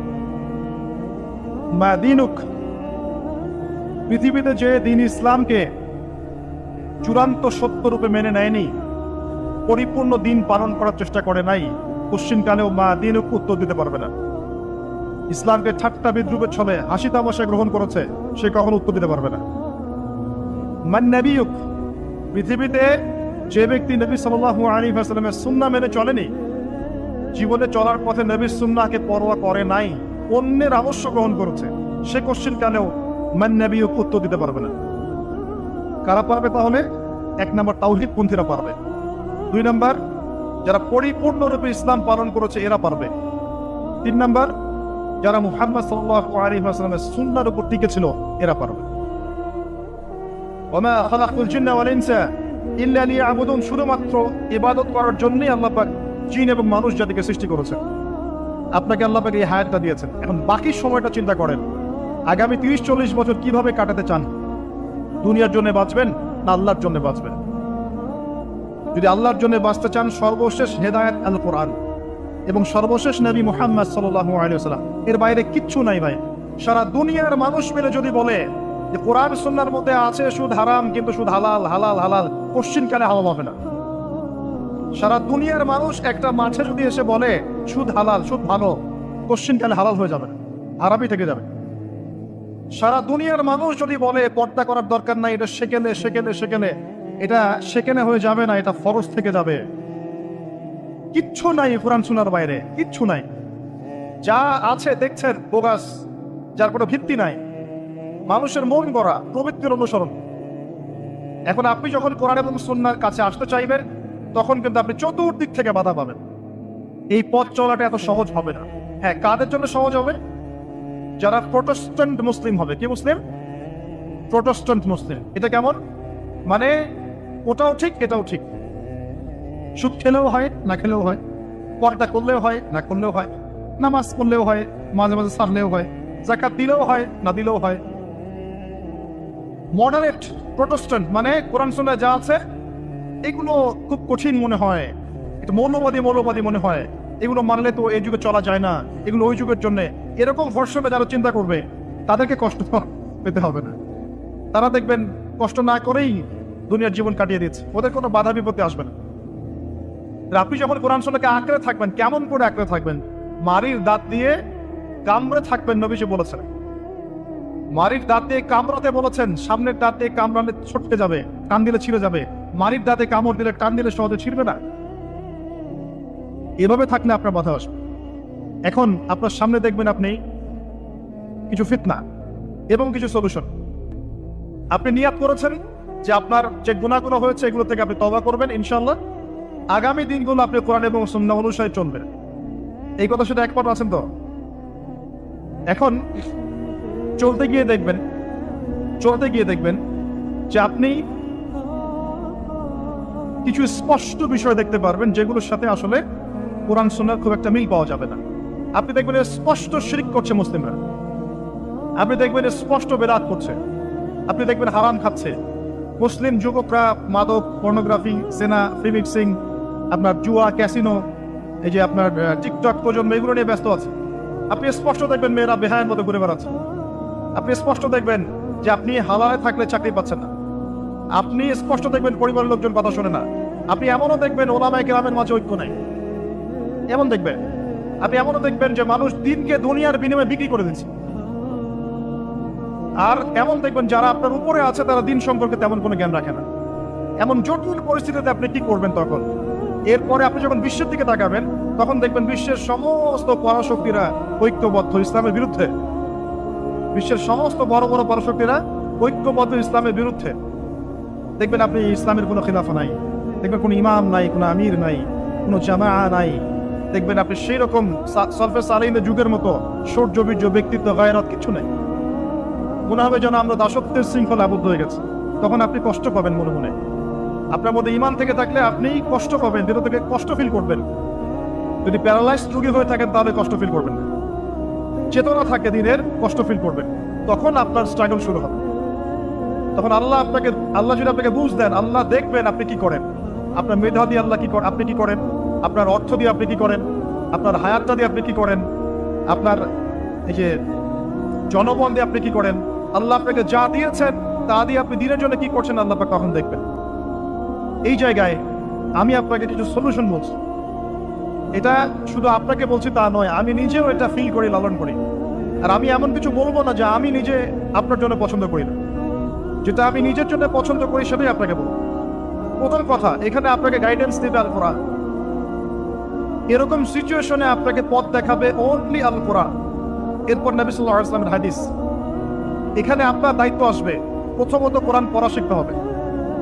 প্রথম কাজটা কি ভাই? কোরআন পড়া শিখতে হবে, তেলাওয়াত শিখতেই হবে, নিয়মিত তেলাওয়াত করতে হবে। একটা দিন যাবেন আপনার জীবনে যে কোরআন তেলাওয়াত আপনি করেন না, ইনশাআল্লাহ। বেশি থেকে বেশি করবেন, বেশি থেকে বেশি। আমার পরামর্শ হচ্ছে দিনে এক পারা করে করার চেষ্টা করুন। এরপর দায়িত্ব চলে আসবে আপনার কোরআন বোঝা। আপনি কিছু অংশ মুখস্থ করবেন, ইপস করবেন, অর্থটা বোঝার চেষ্টা করবেন, কোরআনের ভাষাটা শেখার চেষ্টা করবেন। এর সবকিছু আপনি বুঝতে পারবেন না, তখন কি করবেন? আলেম ওলামার কাছে যাবেন, তাদের সোহবতে গিয়ে পড়ে থাকবেন। যে বিষয়টা বুঝতে পারছেন না জিজ্ঞাসা করে জেনে নেবেন। ফাসআলু আহলা যিকরি ইন কুনতুম লা তা'লামুন। এরপর কোরআনের আদেশ নিষেধগুলো আপনি মেনে চলবেন নিজের পরিবারে এবং নিজের অধীনস্থদের মধ্যে। এরপরে আপনি থেমে যাবেন না। কোরআনের দাওয়াত আপনি যতটুকু জানেন এটা মানুষের কাছে প্রচার করবেন, মাদ্রাসা করবেন, মসজিদ আবাদ করবেন, বক্তব্য চালু করবেন, কোরআনের একটা রেভলিউশন ক্রিয়েট করবেন। কোরআনের জন্য আপনার জান, মাল, অর্থ বিলিয়ে দিবেন। ওই একটা ছোট কাজ দেখবেন পরকালে জান্নাতে যাওয়ার ওসিলা হয়ে গেছে ইনশাআল্লাহ। তারপর আপনি সুন্নতকে পাবেন। ওই সুন্নতের উপরে আপনার 24 ঘন্টাকে সাজাবেন। দিন রাত প্রতিটা আমল আপনি সুন্নাহ অনুযায়ী করার চেষ্টা করবেন। এরপরে গিয়ে আপনার দায়িত্ব আরো বাড়বে। এরপর দায়িত্ব চলে আসবে উম্মাহ কেন্দ্রিক। আপনার তাসকিয়া অর্জন করতে হবে, আত্মশুদ্ধি অর্জন করতে হলে সবসময় পরকালের ফিকির করতে হয়, মৌতের স্মরণ করতে হয়, বেশি বেশি কোরআন তেলাওয়াত করতে হয়, ইতিমের মাথায় হাত বোলাতে হয়, আপনার সাদাকা বেশি বেশি করতে হয়, মাঝে মাঝে রোজা রাখতে হয়। এগুলো করতে থাকলে আল্লাহর জিকির বেশি বেশি করতে হয়, আল্লাহর ধ্যান করতে হয়, আল্লাহকে ডাকতে হয়, দোয়া করতে হয়, আত্মশুদ্ধি অর্জন করতে হয়। একই সাথে আপনার অন্তর থেকে হিংসা, বিদ্বেষ, এই যে গীবত, রিয়া, অহংকার, সমালোচনার সংস্কৃতি দূর করতে হবে। নাই, দিনে কোনো জবরদস্তি নাই। রুশদ মিনাল গায়, সত্য আর মিথ্যা স্পষ্ট হয়ে গেছে, চাপিয়ে দেওয়ার কিছু নাই। বরং আল্লাহ পাক ধর্ম নিয়ে বাড়াবাড়ি করতেও নিষেধ করেছে, কিন্তু সত্যটাকে উপস্থাপন করতে আল্লাহ পাক শিক্ষা দিয়েছে। তাই একজন খলিফার কাজ কি? ন্যায়ের মানদণ্ডে মানুষের মাঝখানে বিচার ফয়সালা করা, অন্যায় না করা। ওমর রাদিয়াল্লাহু আনহু নিজের ছেলে অন্যায় করার পরেও তাকে নিষেধের শাস্তি দিয়েছে। একটা বলবো, ওই যে ঘটনা জানেন, রাত্রেবেলা জনগণের খোঁজ খবর নিতেন তিনি, শুনতে পেলেন যে মায়ের সন্তানরা কান্নাকাটি করছে। জিজ্ঞাসা করলেন কেন কান্নাকাটি করছে সন্তান। তখন এই মহিলা বলছে, সন্তানের মারা বলছে, ওয়াল্লাহি হাদা বাইনি ওয়া বাইনা ওমর, আল্লাহর কসম করে বলছি এটা আমার এবং ওমরের মাঝখানের বিষয়। আমি ওমরের নামে আল্লাহর কাছে নালিশ করব। কি নালিশ করবে? যে ওমরের আমলে আমি না খেয়ে আছি, আমার সন্তান না খেয়ে আছে। কথা বুঝতে পারছেন? এই কথা শোনার সাথে সাথে ওমর রাদিয়াল্লাহু আনহুর মানে বুকে আল্লাহ পাকের ভয় চলে আসলো, হৃদয় প্রকম্পিত হলো। প্রকম্পিত হওয়ার পর তিনি নিজে চলে গেলেন মদিনায়, যেটাকে বলি আমরা বাইতুল মাল, মানে রাষ্ট্রীয় সম্পদ যেখানে থাকতো ওটাকে বাইতুল মাল বলা হতো। সেখান থেকে একটা আটার বস্তা নিজের কাঁধে উঠিয়েছেন, উঠিয়ে নিজে পায়ে হেঁটে ওই মহিলার বাসায় যাচ্ছেন। তার পাশে থাকা একজন সাহাবী, তিনি বলছেন, তার নাম আসলাম রাদিয়াল্লাহু আনহু, তিনি বলছেন যে ইয়া আমিরুল মুমিনিন, হে আমিরুল মুমিনিন, আমাকে দিন, আনা আহমিলুক, আমি এটাকে বহন করে নিয়ে যাই। আপনি চলেন সাথে, সমস্যা নেই, আমি বহন করে নিয়ে যাই অ্যাটলিস্ট। তখন ওমর রাদিয়াল্লাহু আনহু বলছেন, দিনের কান দিয়ে শুনুন কথাগুলো। ওমর রাদিয়াল্লাহু আনহু বলছেন, হাল আনতা তাহমিলু উযরি ইয়াউমাল কিয়ামা, তুমি কি কিয়ামতের মাঠে আমার পাপের বোঝা বহন করবে? সুবহানাল্লাহ, চিন্তা করে দেখ। নিজের হাতে গেলেন, রান্না করে খাওয়ালেন, তারপরে বললেন আগামীকাল তুমি আমিরুল মুমিনিনের দরবারে এসো, সেখানে আমাকে পাবে। এই হলো ওমর রাদিয়াল্লাহু আনহুর খেলাফ। একদিন তিনি মেষ, তার যে উট, এটাকে পরিষ্কার করছেন। আলী রাদিয়াল্লাহু আনহু দেখে বলছেন, আমিরুল মুমিনিন, আপনি পরবর্তী জেনারেশনের জন্য অনেক কঠিন আদর্শ রেখে যাচ্ছেন। আপনি এত কাজ করছেন, তারপরে নিজের কাজও নিজে করছেন। তখন ওমর রাদিয়াল্লাহু আনহু বলছেন, ওয়ালা তালুমুনি ইয়া আবুল হাসান, হে আবুল হাসান, আমাকে এভাবে বিব্রত করো না, কারণ আমি ভয় করি যে আমি যে অর্ধবিশ্ব শাসন করছি, তারপরে আমি ভয় করি যে আমার এই শাসনের আন্ডারে যদি একটা রাখালও না খেয়ে মারা যায়, আমি ভয় করি আল্লাহ এর জন্য আমাকে জবাবদিহি করাবে। আরেকটা বলে শেষ করে দিই, আমর ইবনে আস রাদিয়াল্লাহু আনহু, তিনি একজন গভর্নর, কোথাকার? মিশরের। কার আমলে আছেন? ওমর রাদিয়াল্লাহু আনহুর সময়। তো তার ছেলের নাম হচ্ছে মুহাম্মদ। তো সে মুহাম্মদ আমর ইবনে আসের ছেলে রাদিয়াল্লাহু আনহু, বাবার পলিটিক্যাল পাওয়ারে মিশরের মানুষের উপরে কিছুটা জুলুম করা শুরু করেছে। এটা হয় না এমন মাঝে মাঝে? এমন হয় না? হতে পারে। তো এখন ওই মিশরের কিপ্তি এক লোক যার উপর জুলুম করেছে, এই ভদ্রলোক এসে ওমর রাদিয়াল্লাহু আনহুকে নালিশ করছে যে আপনার নিযুক্ত এই গভর্নরের ছেলে আমাকে জুলুম করেছে। এবার ওমর রাদিয়াল্লাহু চিঠি লিখে পাঠালেন যে বাবা এবং ছেলে দুজনকে মদিনায় নিয়ে আসো। দুজনকে মদিনায় নিয়ে আসা হলো। আনার পরে ওই কিপ্তিকে ডাকা হচ্ছে, আইনার কিপ্তি, কিপ্তি কোথায়? কিপ্তি আসলো, এসে বলছে, এই যে আমি আমিরুল মুমিনিন। নিজের হাতের লাঠিটা এই কিপ্তির হাতে দিয়ে আমিরুল মুমিনিন বলছেন, ইদরিব ইবনুল আকরামিন, এখন সবার সামনে তুমি এই সম্মানিত ছেলেকে পিটাও। চিন্তা করে দেখেন, মসজিদ নববীর মধ্যে অনেক সাহাবী আছেন, তাদের সামনে আমর ইবনে আস রাদিয়াল্লাহু আনহু আছেন, তার ছেলেকে তার সামনে পিটাতে বলা হচ্ছে। কে বলছেন? ওমর রাদিয়াল্লাহু আনহু। সেই কিপ্তি বিব্রত, যাই হোক পিটালেন। অনেকক্ষণ মারার পর যখন সে থামলো, তখন ওমর রাদিয়াল্লাহু আনহু বলছেন, হ্যাল শাফাইত, তুমি কি সন্তুষ্ট হয়েছো? বলছে, শাফাইত ওয়া আশতাফাইত, আমি সন্তুষ্ট হয়েছি এবং তৃপ্তি হয়েছে, আমি ন্যায় বিচার পেয়েছি। আচ্ছা এবার কি? আলান, এখন ইদরিব আলান আদ-দারবু আলা রাসি আমর, এখন আমর ইবনে আসের মাথার উপরে এই লাঠি দিয়ে মারো। ওয়াল্লাহি মা দারাবাকা ইল্লা বিফদলি সুলতানি, আল্লাহর কসম করে বলছি, আমর ইবনে আসের ছেলে তার বাবার পলিটিক্যাল পাওয়ারেই তোমার গায়ে হাত তুলেছে। আমি কি শাসন বোঝাতে পারছি? এরকম শাসকতা আল্লাহ পাক নিষেধ করেন নাই, বরং এই শ্রেণীর শাসক হতে পারলে আরশের ছায়া আল্লাহ পাক ছায়া দিবেন। আল্লাহ পাক বলেছেন তার হাবিবের মাধ্যমে 7 শ্রেণীর মানুষকে আল্লাহ রাব্বুল আলামিন কিয়ামতের মাঠে আরশে আজিমের ছায়া ছায়া দিবে। কয় শ্রেণী? তার মধ্যে প্রথম হচ্ছে ইমামুন আদিল, ন্যায়পরায়ণ শাসক। এই জন্য আমি খুব দোয়া করি মন থেকে, আল্লাহ পাক আমাদের যাকে যেখানে দায়িত্ব দিয়েছেন সবাইকে তার জায়গায় ন্যায়পরায়ণ হওয়ার তৌফিক দান করুন। আমরা সবাই দোয়া করব। সমালোচনা করা সহজ, একটা মানুষ যখন কাজ করবে, কাজের সময়ে ভুল ত্রুটি ধরা সহজ, কিন্তু সেই কাজ নিজে করা এত সহজ নয়। আমরা যারা দিনের পথেও চলি দেখবেন সমালোচকের অভাব আছে, অভাব নাই, কিন্তু নিজে একটা বই লিখুক, নিজে একটা লেকচার দেখ, 10 জন মানুষের সামনে দাঁড়িয়ে কথা বলুক, দিনের কিছু ভালো কথা উপস্থাপন করুক, দেখবেন নাই, পারবে না। কিন্তু সমালোচনা করা সহজ, ফেসবুকে বসে বসে 2-4 লেখা সহজ, ফেসবুকে বসে শুয়ে শুয়ে 2-4 লাইন লেখা সহজ, কনস্ট্রাকটিভ কাজ করা এত সহজ নয়।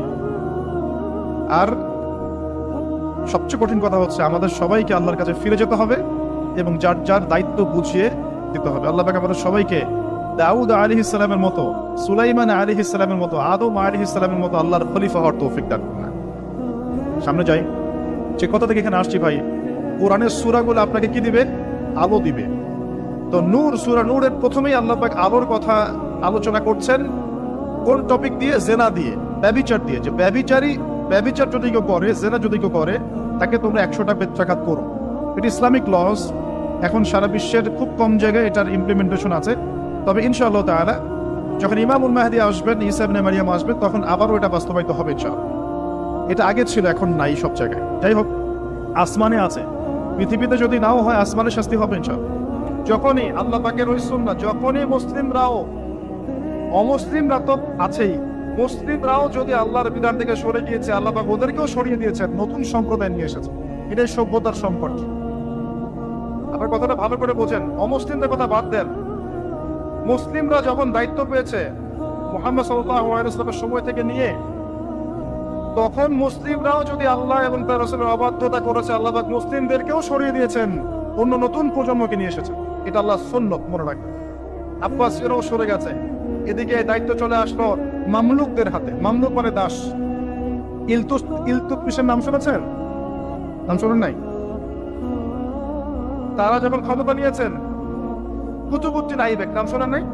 কুতুব মিনার, তারা মামলুক ছিলেন, তাদের হাতে আল্লাহ পাক ক্ষমতা দিয়েছেন। মিশরের এই মামলুকরা বিশ্ব চালিয়েছে কিছুদিন, কর্ডোভার মুসলিমরা শাসন করেছে কিছুদিন, মাঝখান থেকে ফাতেমিরা খেলাফত নিয়েছিল কিছুদিন। তারপরে যখন চতুর্মুখী ক্রুসেড গুলো হচ্ছিল, ক্রুসেডারদের আক্রমণ বেশি হচ্ছে, মঙ্গোলিয়ানদের আক্রমণ বেশি হচ্ছে, তখন আল্লাহ পাক উসমানীয় খেলাফত নিয়ে এসেছেন। এই যে দেখছেন না কুরুলুস উসমান, দেখেছেন না কুরুলুস? তারপরে যে আর্তুগরুল দেখেছেন না? এগুলো হিস্ট্রি পড়বেন।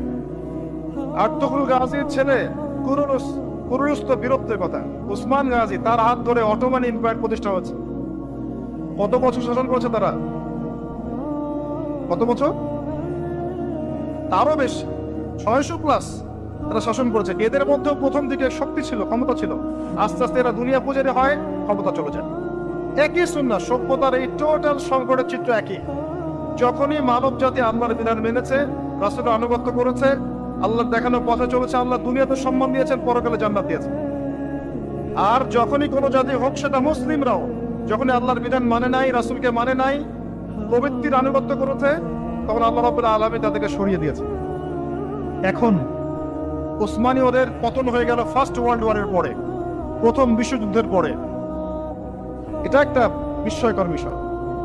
2 জন ব্যক্তির হত্যাকাণ্ডকে কেন্দ্র করে আস্তে আস্তে যুদ্ধে জড়িয়ে যাচ্ছে অস্ট্রিয়া, হাঙ্গেরি, তারপরে এদিকে আপনার সোভিয়েত ইউনিয়ন, জার্মানি, এদিকে ব্রিটেন, পরে আসছে আমেরিকা, এদিকে ফ্রান্স। সবাই মারামারি করতে করতে করতে 4-5-6 বছরের ব্যবধানে দেখলেন যে আপনি মাশাআল্লাহ 3-4 কোটি মানুষ মরে শেষ। First world war history. আবার ওই একই চেতনা থেকেই হিটলার চিন্তা করছিল যে আমার হারানো জায়গাগুলো ফিরে পেতে হবে। একটা এক্সট্রিম জাতীয়তাবাদের চেতনায় সে পরবর্তীতে আবার জার্মানদেরকে ঐক্যবদ্ধ করতে থাকে। অভ্যন্তরীণ বিষয়গুলোকে ডিল করার পরে সে যখন পলিটিক্যাল ক্ষমতায় যায়, সে তখন ওই হারানো জায়গাগুলো ফিরে পাওয়ার চেষ্টা করতে থাকে, সামরিক বাহিনী শক্তিশালী করতে থাকে। এক পর্যায়ে পোল্যান্ডকে আক্রমণ করাকে কেন্দ্র করে ব্রিটেন এবং এই ফ্রান্স এর সাথে আবার জার্মানির কলিশন শুরু হয়ে যায় দ্বিতীয় বিশ্বযুদ্ধ। দ্বিতীয় বিশ্বযুদ্ধ হতে হতে এক পর্যায়ে আমেরিকা জয়েন করে, এদিকে জাপান জয়েন করে, আস্তে আস্তে অটোম্যানরাও জড়িয়ে পড়ে। এই যে অটোম্যানরা, তার আগেও তারা জড়িয়েছে আপনার ফার্স্ট ওয়ার্ল্ড ওয়ারে। তারা ফার্স্ট ওয়ার্ল্ড ওয়ারেই জড়িয়েছে, সেকেন্ডটাতে আসলে ওদের তেমন প্রস্তুত ছিল না। আস্তে আস্তে জড়িয়ে পড়তে পড়তে ওই যে হিরোশিমা নাগাসাকির বোমাবাজি দিয়ে যুদ্ধ শেষ হয়, সারেন্ডার করে। শুরু কোথায়, শেষ কোথায়? বিশ্ব দেখলো কিভাবে মানুষ মরলো। এই আমাদের আলামত ছিল এগুলো। বেশি বেশি মানুষ মারা যাবে, মানুষ জানবে না কি কারণে মারা হচ্ছে আমাকে, আর হত্যাকারীও জানবে না কেন মারছে আমি তাকে। এটাতে আরো প্রায় 7-8 কোটি মানুষ মরে শেষ। আর সামনে আপনাদের অপেক্ষা করছে ইনশাআল্লাহ তাআলা আরেকটা ওয়ার্ল্ড ওয়ার। যেটা হবে ইনশাআল্লাহ আল্লাহু আলামিস সওয়াব, যেটা হবে নিউক্লিয়ার ওয়ার, যার ব্যাপারে হাদিসে এসেছে ইরাকের ফোরাতের সোনাকে কেন্দ্র করে যুদ্ধটা হবে, যেখানে 99% কমব্যাটেন্ট মারা যাবে। প্রতি 100 জনের মধ্যে 99 জন যোদ্ধা এখানে মারা যাবে, 99%। আর ঢাল তলোয়ার দিয়ে যুদ্ধ করলে 99% মানুষ মারা যায়। নিঃসন্দেহে এখানে এমন কোন ওয়েপন্স থাকতে হবে যেটা ম্যাস ডিস্ট্রাকটিভ, নিউক্লিয়ার ওয়েপন্স থাকতে হবে, যেটার সামনে বিশ্ব দাঁড়িয়ে আছে। তবে এই পুরো ঘটনায়, এই অটোম্যানদের পতনের পর থেকে, ফার্স্ট ওয়ার্ল্ড ওয়ারে যখন তারা পতন হয়ে গেল, তারপর থেকে ওয়ার্ল্ডকে রুল করা শুরু করে দিল বড় বড় কিছু পরাশক্তি। যেমন প্রথমে কিছুদিন রুল করেছিল জার্মানি, তারপরে ব্রিটেন, তারপরে আমেরিকা, এখন রুল করতে যাচ্ছে ইসরায়েল। আস্তে আস্তে আস্তে আস্তে সভ্যতা এগিয়ে যাচ্ছে। এবং এই সময় এসে নবী সাল্লাল্লাহু আলাইহি ওয়াসাল্লাম অসংখ্য ফিতনার কথা আপনাকে বলে গেছেন। এই সময়টা আপনি পার করবেন, মানুষ সকালে মুমিন থাকবে, বিকেলে কাফের হয়ে যাবে, বিকেলে মুমিন থাকবে, সকালে কাফের হয়ে যাবে। নগ্নতা বাড়বে, জেনা বাড়বে, ধর্ষণ বাড়বে, হত্যা বাড়বে, পারিবারিক মূল্যবোধের অবক্ষয় ঘটবে। পিতাকে সন্তান হত্যা করবে, সন্তান মাকে হত্যা করবে, ভাই ভাইকে হত্যা করবে, ভাই বোনকে হত্যা করবে, ম্যাসাকার অবস্থা হবে। যত দিন যাবে, নবীজি বলেছেন, আস্তে আস্তে মানুষের এই ফিতনাগুলো বাড়তে থাকবে। মেয়েদের সংখ্যা বাড়বে, ছেলেটা কমে যাবে, সময় সংক্ষিপ্ত হবে, বেশি বেশি ভূমিকম্প হবে, মহামারী, দুর্যোগ, বন্যা, জলোচ্ছ্বাস বাড়তে থাকবে, পৃথিবীতে কলুষণ বাড়তে থাকবে। যতদিন যাবে সভ্যতা এভাবে সংকটময় অবস্থার দিকে যেতে থাকবে, এবং এমন একটা অবস্থায় গিয়ে দাঁড়াবে যে ওয়ার্ল্ডটা দুভাগে বিভক্ত হয়ে যাবে, এক ভাগ মুসলিমদের, আরেকবার অমুসলিমদের। আর আল্লাহ পাক তাদের মাঝে কলুষণ লাগিয়ে দিবেন। পৃথিবীতে যে ব্যক্তি মুহাম্মদ সাল্লাল্লাহু আলাইহি ওয়াসাল্লামের আদর্শকে মেনে চলেনি, সে কোশ্চেন কালেও মান নাবিয়ুক উত্তর দিতে পারবে না। দুনিয়াতে যারা মুহাম্মদ সাল্লাল্লাহু আলাইহি ওয়াসাল্লামের আদর্শের উপর থাকবে, তার সুন্নাহর উপর থাকবে, ইনশাআল্লাহ হাসতে হাসতে উত্তর দিয়ে দিবে যে হুয়া রাসূলুল্লাহ সাল্লাল্লাহু আলাইহি ওয়াসাল্লাম। তিনটা উত্তর যারা দিতে পারবে, তাদেরকে আরো একটা এক্সট্রা প্রশ্ন করা হবে। এটা জানেন যে কিভাবে তুমি জানলে এগুলো? এটা তো এমন কঠিন প্রশ্ন যেটার উত্তর বেশিরভাগ মানুষই দিতে পারে না। আমি কেমন করে বললাম বেশিরভাগ মানুষ দিতে পারে না? সহিহ বুখারীর ওই হাদিসগুলো থেকে। কোন হাদিস? 4 বার এসেছে আদম আলাইহিস সালামকে আল্লাহ পাক ডাকবেন, ডেকে বলবেন তোমার সন্তানদের মধ্য থেকে জাহান্নামীদেরকে আলাদা করে দাও। আদম আলাইহিস সালাম বলবেন কতজন হে আল্লাহ? আল্লাহ পাক বলবেন 1999 জনকে জাহান্নামের জন্য আলাদা করে দাও। তাহলে বুঝতে পারলাম কবরের উত্তর বেশিরভাগ মানুষই দিতে পারবে না। তো সেই ব্যক্তি তখন বলবে যে করা'তু কিতাবাল্লাহ ফা'আলিমত, আমি আল্লাহর কিতাব পড়েছি, এরপর জেনেছি। তাহলে আল্লাহর কিতাব পড়ার দরকার আছে না ভাই? আলহামদুলিল্লাহ। ফজিলত এই বিষয়টা শুনে, কবরের বিষয় শুনে সবচেয়ে বেশি কান্নাকাটি করতেন একজন সাহাবী, তার নাম উসমান। বাকারা প্লে করেন বা তেলাওয়াত করেন। সূরা বাকারা যেখানে তেলাওয়াত হবে বরকত আসবে এবং সেখান থেকে শয়তান পালিয়ে যাবে ইনশাআল্লাহ তাআলা। অনেক ফজিলত আছে। সূরা কাফিরুন, ওই যে বললাম 1999 জন মানুষ জাহান্নামে যাচ্ছে, তাদের আমলনামায় কোন পাপটা কমন ছিল জানেন? তাদের আমলনামায় কোন পাপটা থাকতে পারে বেশি? শিরকের পাপ। কারণ কি জানেন? আমি বলছি, সূরা নিসার মধ্যে আল্লাহ পাক বলেছেন, ইন্নাল্লাহা লা ইয়াগফিরু আন ইউশরাকা বিহি ওয়া ইয়াগফিরু মা দুনা যালিকা লিমান ইয়াশা। আল্লাহ পাক তার সাথে শিরকের গুনাহ মাফ করেন না, এছাড়া যে কোনো পাপ আল্লাহ যাকে ইচ্ছা মাফ করতে পারেন। তার মানে যে মানুষগুলো বেশি বেশি জাহান্নামে যাচ্ছে, তাদের আমলনামায় যে পাপটা থাকতে পারে কমন, সেটা হচ্ছে কি? শিরক। অন্য পাপ হলে হয়তো আল্লাহ পাক মাফ করে দিতেন। সিম্পল। এই শিরক থেকে আল্লাহ পাক আপনাকে বাঁচাবেন একটা আমলের মাধ্যমে। বলে দেব, সূরাতুল কাফিরুন। প্রত্যেক রাতে আল্লাহ পাক যে কথাগুলো আমি বলছি, প্রথমে আমাকে আমল করার তৌফিক দান করুন, আমিন, এবং আপনাদের সবাইকে তৌফিক দান করুন, আমিন। সূরা কাফিরুন রাতের বেলা তেলাওয়াত করলে আল্লাহ পাক আপনাকে শিরক থেকে বাঁচিয়ে রাখবেন ইনশাআল্লাহ। এছাড়াও আরো 3টা ছোট ছোট সূরা আছে, সূরা ফালাক, সূরা নাস, ইখলাস। সকাল সন্ধ্যায় 3 বার করে, ফজরের পর 3 বার, 3 বার, 3 বার, মাগরিবের পর 3 বার, 3 বার, 3 বার। এটা বিকেলেও করা যায়, আসরের পরে করা যায়। আর ঘুমানোর সময় 3-3-3 পরে হাত দুটো একত্রিত করে ফু দিয়ে সারা গায়ে মাসাজ করে ঘুমাতে হয়। এটা করলে দৃশ্য অদৃশ্যের ক্ষতিগুলো আপনাকে স্পর্শ করবে না ইনশাআল্লাহ। মানুষ ঘুমালে শয়তান ঘাড়ে 3টা গিট দেয়, মনে আছে হাদিসটা? মনে আছে? গিট দেয় এবং বলে তুমি ঘুমাও, তোমার সামনে লম্বা রাত। আবার গিট দেয়, তুমি ঘুমাও, তোমার সামনে লম্বা রাত। আবার গিট দিয়ে বলে তুমি ঘুমাও, তোমার সামনে লম্বা রাত। যদি আপনি 3 বার মাসাহ করেন, ইনশাআল্লাহ তাআলা দেখবেন সকালে উঠতে আপনার সুবিধা হচ্ছে, এনার্জি পাচ্ছেন, আপনার মতো জড়তা কাজ করবে না। আরেকটা কথা বলতে চাই, সূরা কাহফ, এটা বলে আমি অন্য পয়েন্টে যাচ্ছি। আরেকটা সূরার কথা বলবো, সূরা কাহফ, 18 নম্বর সূরা। এই সূরার প্রথম 10 আয়াত এবং শেষ 10টা আয়াত অবশ্যই মুখস্থ করবেন। ওয়াদা করেন আগামী রমাদান আসার আগেই করবেন। কি পাবেন? আপনার জীবন দশায় যদি দাজ্জাল বের হয় এবং সারা বিশ্ব শাসন করা শুরু করে, আল্লাহ পাক আপনাকে ওই ফিতনা থেকে বাঁচিয়ে রাখবে ইনশাআল্লাহ। শুনেন, সারা বিশ্বে যত ফিতনা চলছে, পলিটিক্যাল ফাসাদ, ইকোনমিক ফাসাদ, কালচারাল ফাসাদ, এডুকেশনাল ফাসাদ, আপনার মুসলিমদের কিলিংস, রিবা, পর্নোগ্রাফি, জিনা, ব্যভিচার, অশ্লীলতা, ফেমিনিস্ট রেভলিউশন, মুসলিমদের অধঃপতন, মুসলিমদের বিভক্তি, যত সমস্যা চলছে সারা ওয়ার্ল্ডে, এই সবগুলো সমস্যা একত্রিত করলেও দাজ্জালের ফিতনার মতো বড় হবে না।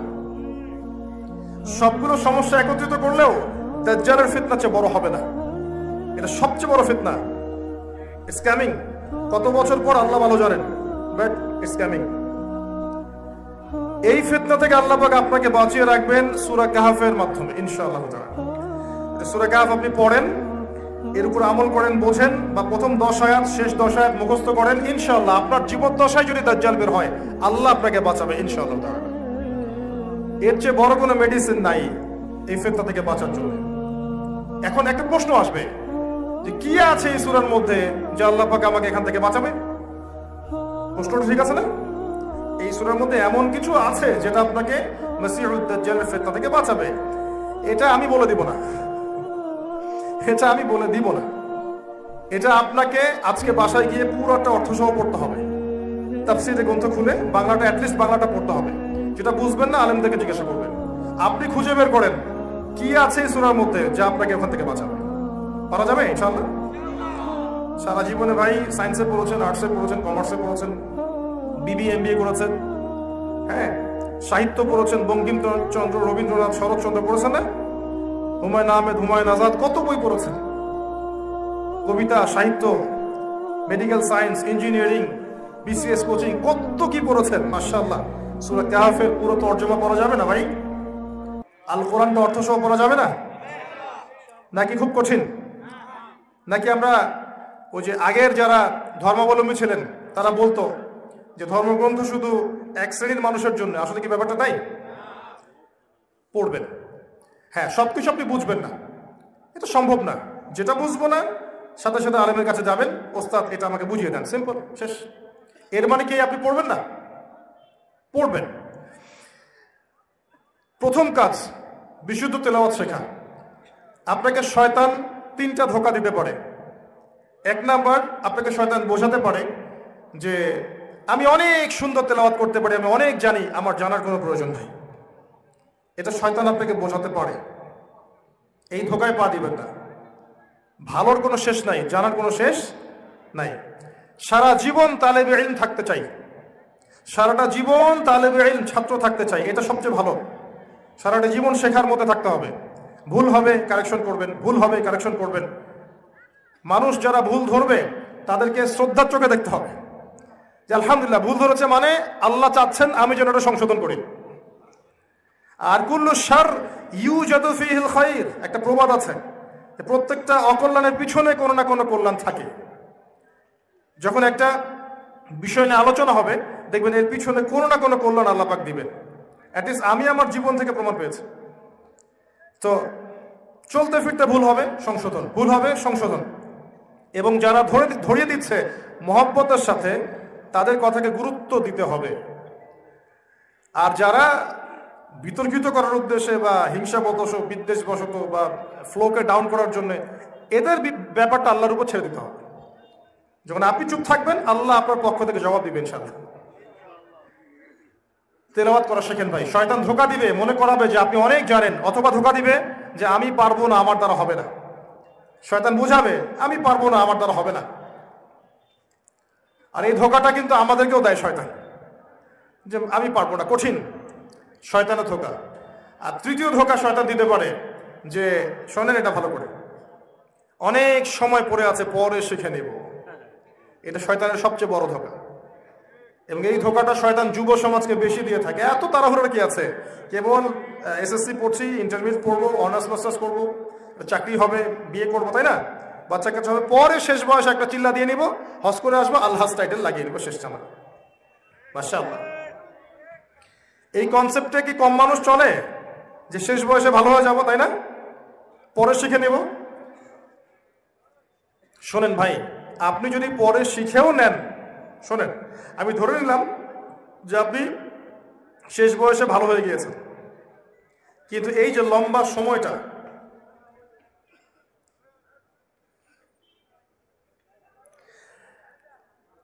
এই যে লম্বা সময়টা আপনি অপচয় করলেন।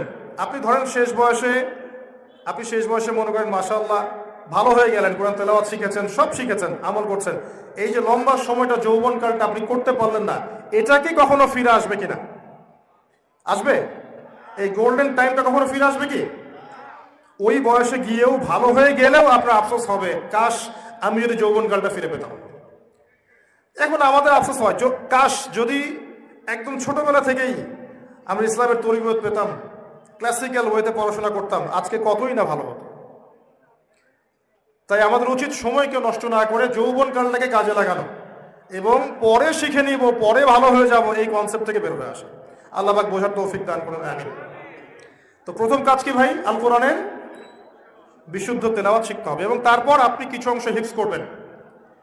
তেলাওয়াত অবশ্যই শিখবেন, কিছু অংশ অ্যাটলিস্ট হিফজ করবেন, 1 পারা 2 পারা 3 পারা, পারলে পুরো কোরআনই হিফজ করবেন, কারণ এগুলো প্রাইমারি লেভেলের কাজ। এরপর কি আপনি কি এখানেই থেমে যাবেন? আপনি কি এখানেই থেমে যাবেন? আপনি একটা কিতাব রিডিং পড়তে জানেন, এটা মুখস্থ করেছেন, বাট আপনি এর অর্থটা বুঝতে পারছেন না। আমার কথা একটু বোঝার চেষ্টা করেন।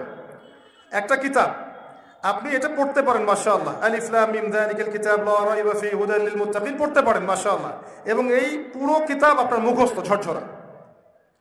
আচ্ছা, কিন্তু এই বইটার অর্থগুলো আপনি জানেন না, বা আপনি এর ভাষাটা বুঝতে পারছেন না। আপনি কি এর আদেশ নিষেধ, হুকুম আহকাম এগুলোকে বুঝতে পারবেন কিনা? আমার প্রশ্ন, পারবেন? যদি আপনি হিফজের পর অ্যারাবিক ল্যাঙ্গুয়েজ শিখেন, অ্যারাবিক গ্রামার শিখেন, তাফসীর পড়েন, বা তর্জমা শেখেন, ওস্তাদের সহবতে গিয়েই এখন হিফজ করার সময় আপনার যে অবস্থাটা ছিল, এখন অর্থ জানার পর আপনার অবস্থান কি সমান, নাকি আপনার জ্ঞান অনেক বেশি এবং কোরআনের ভিতরে মৌলিক কথাগুলো আপনি বুঝতে পারছেন? কথা কি বুঝতে পারছেন আমার? এই কথাটাই বোঝাতে চেয়েছি আমি। দ্যাটস অল, যে এইটা আমাদের দায়িত্ব, এটা করলে কোরআনের হকটা ইনশাআল্লাহ আদায় হবে। আদারওয়াইজ যদি আমরা শুধু এই পর্যন্ত সীমাবদ্ধ থাকি যে আমরা মুখস্থ করেছি মাশাআল্লাহ, তিলাওয়াত করতে পারি আলহামদুলিল্লাহ, কিন্তু আমি জানি না এখানে কি লেখা আছে, তাহলে পরিপূর্ণ বিষয়টা আদায় হচ্ছে না। এতটুকু। আমাদের সময় শেষের দিকে আমরা ঘুরিয়ে নিচ্ছি আলোচনা। এবার আপনি কি করবেন, কিভাবে শিখবেন? কয়েকটা অপশন আছে, যে আপনাকে মাদ্রাসায় গিয়ে ভর্তি হয়ে পড়াশোনা শিখতে হবে, অথবা সেখানে যে বিষয়গুলো পড়ানো হয় সেগুলো আপনাকে ওস্তাদের কাছে গিয়ে পড়তে হবে, অথবা আপনি নিজের তাড়নায়, নিজের তাগাদা থেকে আপনি পড়াশোনাগুলো করলেন, ওস্তাদের কাছে চেক করিয়ে নিলেন। কোনো না কোনোভাবে আপনাকে অর্থটা জানতে হচ্ছে, আর অর্থ জানার জন্য আপনাকে বেসিক অ্যারাবিক গ্রামারের বইগুলো পড়তে হচ্ছে, আপনাকে আরবি ভাষা শিখতে হচ্ছে। আর এই আরবি ভাষা শেখা এবং গ্রামারের বইগুলো পড়া একা একা সম্ভব নয়। এখানে যেতে হবে আপনাকে ওস্তাদের কাছে গিয়ে মাদ্রাসায় ভর্তি হতে পারলে ভর্তি হয়ে যাবেন। যদি ভর্তি হতে না পারেন, তাদের সহবতে গিয়ে ব্যাচ আকারে প্রাইভেট স্টাইলে পড়বেন, আগেকার সলফে সালিন যেমন করে পড়েছেন তেমন করে পড়তে হবে, অথবা তাদেরকে আপনার কাছ পর্যন্ত নিয়ে এসে আপনাকে ব্যাচ করে পড়তে হবে। কোনো না কোনোভাবে আপনাকে পড়তেই হচ্ছে, একা একা এই বইগুলো পড়া যাচ্ছে না। এই কিতাবগুলো যখন পড়া হয়ে যাবে, এরপর আপনি যাবেন তাফসীর এবং তরজমার দিকে, এবং এখানে প্রত্যেকটা বিষয় আপনি বুঝতে পারবেন না। নিঃসন্দেহে প্রতিটা আয়াতের ব্যাখ্যা আপনি বুঝতে পারবেন না। যেগুলো বুঝতে পারবেন আলহামদুলিল্লাহ, যেগুলো পারছেন না আপনি যে আলেমের কাছে পড়ছেন তাকে জিজ্ঞাসা করে তার কাছ থেকে জেনে নিতে হবে। ফাসআলু আহলা যিকর ইন কুনতুম লা তা'লামুন, যদি আপনি কোনো কিছু না জানেন, যারা জ্ঞানী সম্প্রদায় ওদেরকে জিজ্ঞাসা করে জেনে নিতে হবে। এবং জিজ্ঞাসা করার ক্ষেত্রে আপনাকে লিবারেল থাকতে হবে, মৌমাছির মতো। জ্ঞান যেখানে আপনি সেখানে, যেখানে ইলম বন্টন হচ্ছে আপনি সেখানে যাবেন। ইলমের ক্ষেত্রে সাম্প্রদায়িক হবেন না যে আমি একটা দল করি এর ইলমটুকুই নিব, বাকি ইলম নিব না। আমি একজনকে ফলো করি তার কাছ থেকে জ্ঞান নিব, বাকিদের কাছ থেকে নিব না। এমন সাম্প্রদায়িক চিন্তা লালন করলে সমস্যা আছে। সবার কাছে কিন্তু কল্যাণকর অনেক বিষয় আছে, আছে না? যত ওলামায়ে কেরাম আছেন সবার কাছে ভালো বিষয় আছে না? আপনি সবার ভালোটুকু খোলা মনে গ্রহণ করেন, সবাইকে রেসপেক্ট করেন, সবার ভালোটুকু খোলা মনে গ্রহণ করেন। প্রত্যেকটা ওলামায়ে কেরামের কাছেই আল্লাহর পক্ষ থেকে জ্ঞান আছে এবং পজিটিভ অনেক বিষয় আছে। হ্যাঁ, কিছু কিছু বিষয় আপনি পাবেন অমুকের এটা নেগেটিভ, অমুকের এটা নেগেটিভ। উম্মার ঐক্যের খাতিরে এবং জ্ঞান অন্বেষণের খাতিরে আপনি নেগেটিভ বিষয়গুলোকে এড়িয়ে চলবেন। নেগেটিভ বিষয়গুলো থেকে তাকানোর দরকার নাই। এমন একটা মানুষ এই পৃথিবীতে বেঁচে নাই এখন যিনি ভুল করবেন না এবং যার কোনো দোষ ত্রুটি নাই, এমন কোনো মানুষ পৃথিবীতে বেঁচে নাই, আছে? যদি আপনি ওই বিষয়গুলো নিয়ে পড়ে থাকেন তাহলে আপনি সামনে এগোতে পারবেন না। সবাইকে খোলা মনে গ্রহণ করতে শেখেন এবং হকপন্থী ওলামায়ে কেরামের সোহবতে থাকেন। আমার পরামর্শ, এটা আমার ব্যক্তিগত পরামর্শ, আপনি চাইলে মানতে পারেন। যদি আপনার কাছে মনে হয় যে আমার কথাটা ভুল তাহলে না মানলেও কোনো সমস্যা নেই। আমার ব্যক্তিগত পরামর্শ হচ্ছে কওমি মাদ্রাসার ওলামায়ে কেরামের কাছে যাবেন। এটা আমার ব্যক্তিগত পরামর্শ। কওমি ওলামায়ে কেরামের কাছে আরবি ব্যাকরণের জ্ঞান বেশি আছে, ইলমের গভীরতা বেশি আছে। শোনেন শোনেন, আমি সম্পূর্ণ নিরপেক্ষ একজন মানুষ। আমাকে কেউ যদি আমার সমালোচনা করে এবং তার কাছে যদি সত্যিকারের জ্ঞান থাকে, আমি প্রকাশ্যে বলতে পারবো তার কাছে যান, তার কাছে জ্ঞান শেখেন। আলহামদুলিল্লাহ, না হলে আমি দায়ী হতে পারবো না, না হলে আল্লাহ পাকের কবুলিয়াত আমার কাছে আসবে না। মনের মধ্যে দোষ ত্রুটি, রিয়া, অহংকার, হিংসা দূর করতে না পারলে আল্লাহ নূর পাওয়া যাবে না। আর আল্লাহ নূর যার কাছে নাই সে দূর পর্যন্ত দেখতে পারবে না, সে এই যুগের খিদর আলাইহিস সালাম হতে পারবে না। সবচেয়ে জ্ঞানের গভীরতা, আপনি তাফসীর বলেন, হাদিস বলেন, ফিকহ বলেন, আরবিক ভাষা এবং সাহিত্য বলেন, গ্রামার বলেন, এই প্রতিটা সাবজেক্টের জ্ঞানের গভীরতা আছে সবচেয়ে বেশি বাংলাদেশের প্রেক্ষাপটে কওমি উলামায়ে কেরামের কাছে। এটা আমার পরামর্শ যে আপনি তাদের কাছে যাবেন, তাদের কাছে যার কাছে যে সাবজেক্ট পড়া যায় পড়বেন। যেহেতু আপনি এখন ভর্তি হতে পারছেন না, আপনার বয়স 30, আপনার বয়স 40 বা আপনার বয়স 25, আপনি জেনারেল লাইনে পড়েছেন, বিবি, এমবি, অনার্স মাস্টার্স করে ফেলেছেন, কোরআন জাস্ট তেলাওয়াত করতে পারেন, অর্থ শিখতে চাচ্ছেন, এখন আপনার কাছে কি অপশন আছে? আপনি কি আবার মিজান, মুনসাবে ভর্তি হতে পারবেন? সম্ভব না। অতএব প্রাইমারি সাবজেক্টগুলোকে সোহবতে কভার করেন।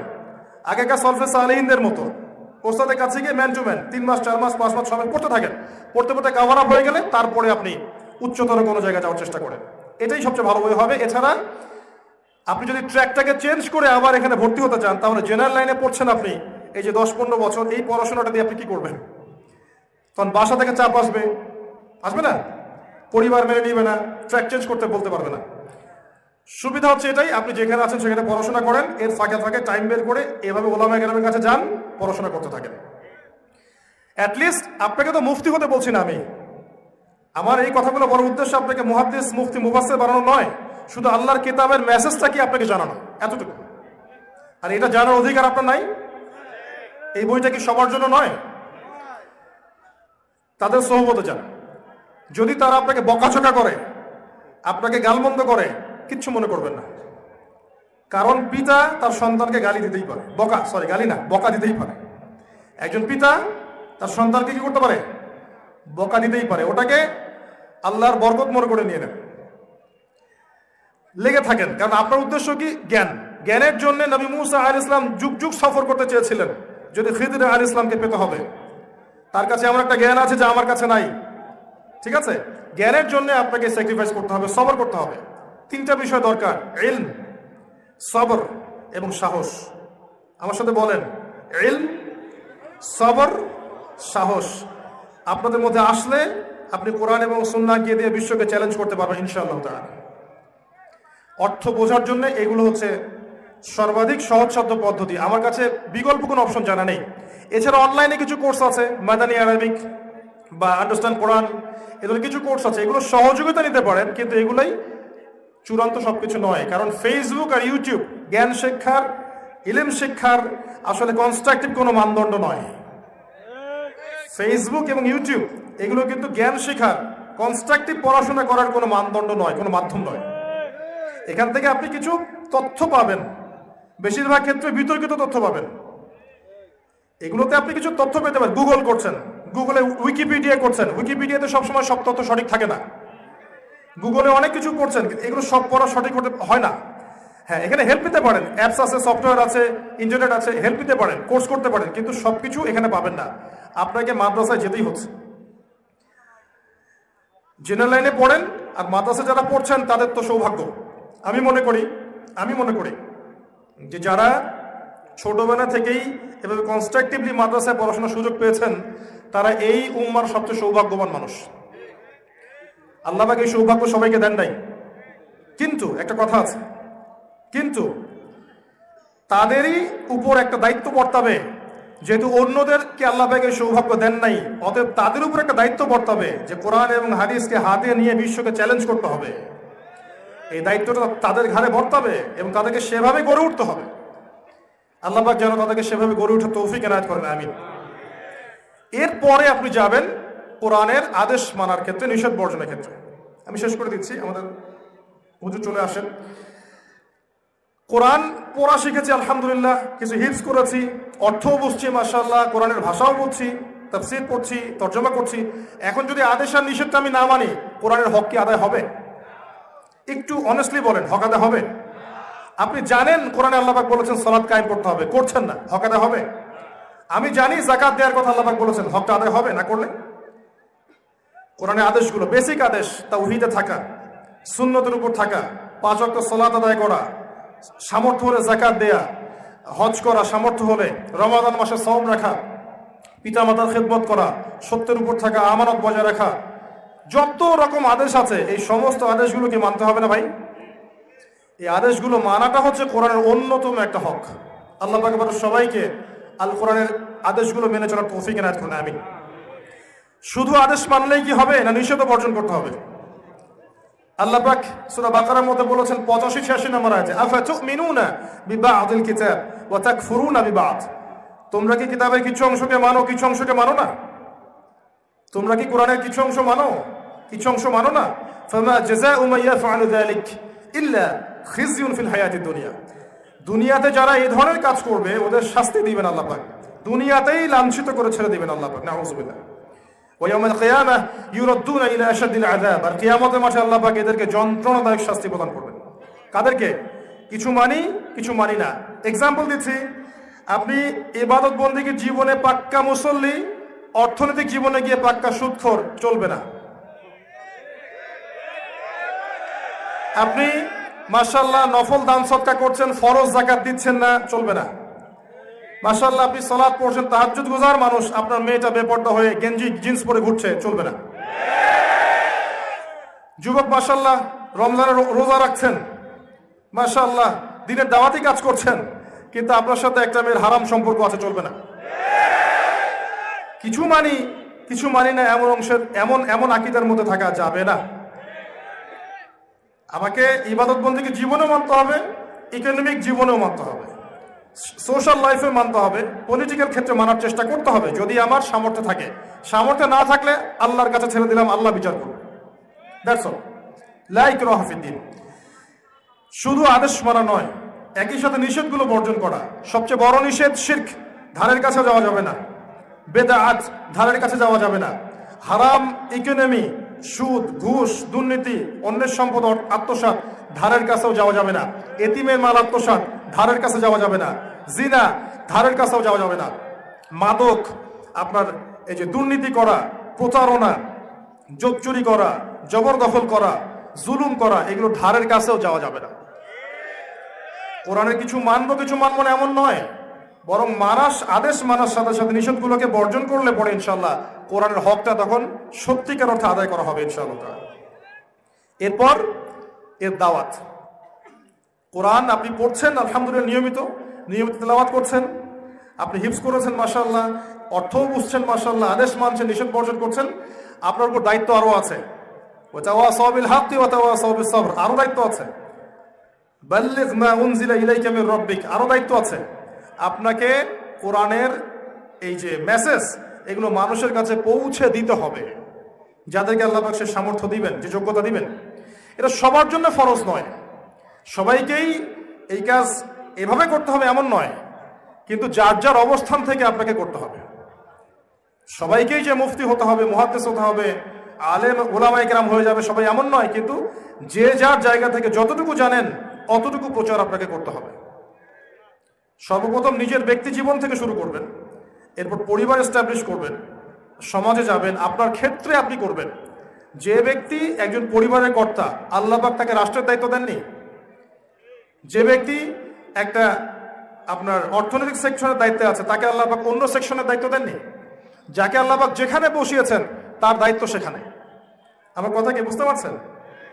এই মেসেজটা সবার ডোর টু ডোর পৌঁছে দিতে হবে, এবং এটার দায়িত্ব প্রথমত আলেম ওলামাদের, আল্লাহর পথে দায়ীদের, এরপর আমাদের প্রত্যেকের। এবং যখন আপনি হকের দাওয়াত দিতে যাবেন, তখনই 4টা শ্রেণী থেকে বাধাও আসবে।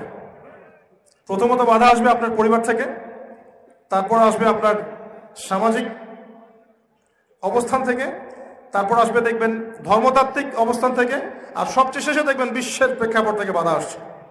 4টা ক্ষেত্র থেকে যায়। নবী সাল্লাল্লাহু আলাইহি ওয়াসাল্লামের জীবনেও এভাবেই হয়েছে, এবং ইব্রাহিম আলাইহিস সালামের জীবনেও এভাবেই হয়েছে।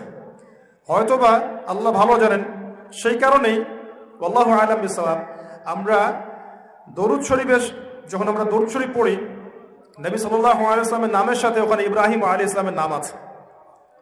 সুবহানাল্লাহ, তাদের জীবনের ট্র্যাকটা একরকম ছিল। দাওয়াত দিতে হবে। যত মানুষ আপনার দাওয়াত কবুল করে ভালোর পথে আসবে, সমস্ত নেকির একটা অংশ আপনি পাবেন ইনশাআল্লাহ। আপনার মাধ্যমে যদি একটা মানুষও আল্লাহর দ্বীনের পথে ফিরে আসে, হারাম ছেড়ে দেয়, হালালের দিকে চলে আসে, কোরআনের কাছে আসে, এই মানুষ সারা জীবন যে নেকিগুলো করবে ইনশাআল্লাহ আপনি তার একটা অংশ পাবেন ইনশাআল্লাহ। নবী সাল্লাল্লাহু আলাইহি ওয়াসাল্লাম আলী রাদিয়াল্লাহু আনহুকে বলেছিলেন, লাউ ইয়াহদি আল্লাহু বিকা রাজুলান ওয়াহিদা, যদি আল্লাহ পাক তোমার দ্বারা একজন ব্যক্তিকে হেদায়েত দান করেন, খায়রুল লাকা মিন হুমুরিন নাআম, এটা তোমার জন্য লাল উট জবাই করার চাইতেও বেশি নেকির কাজ হবে ইনশাআল্লাহ। আল্লাহ পাক আমাদের সবাইকে দিনের দাওয়াতি কাজ করার তৌফিক এনায়েত করুন, আমিন।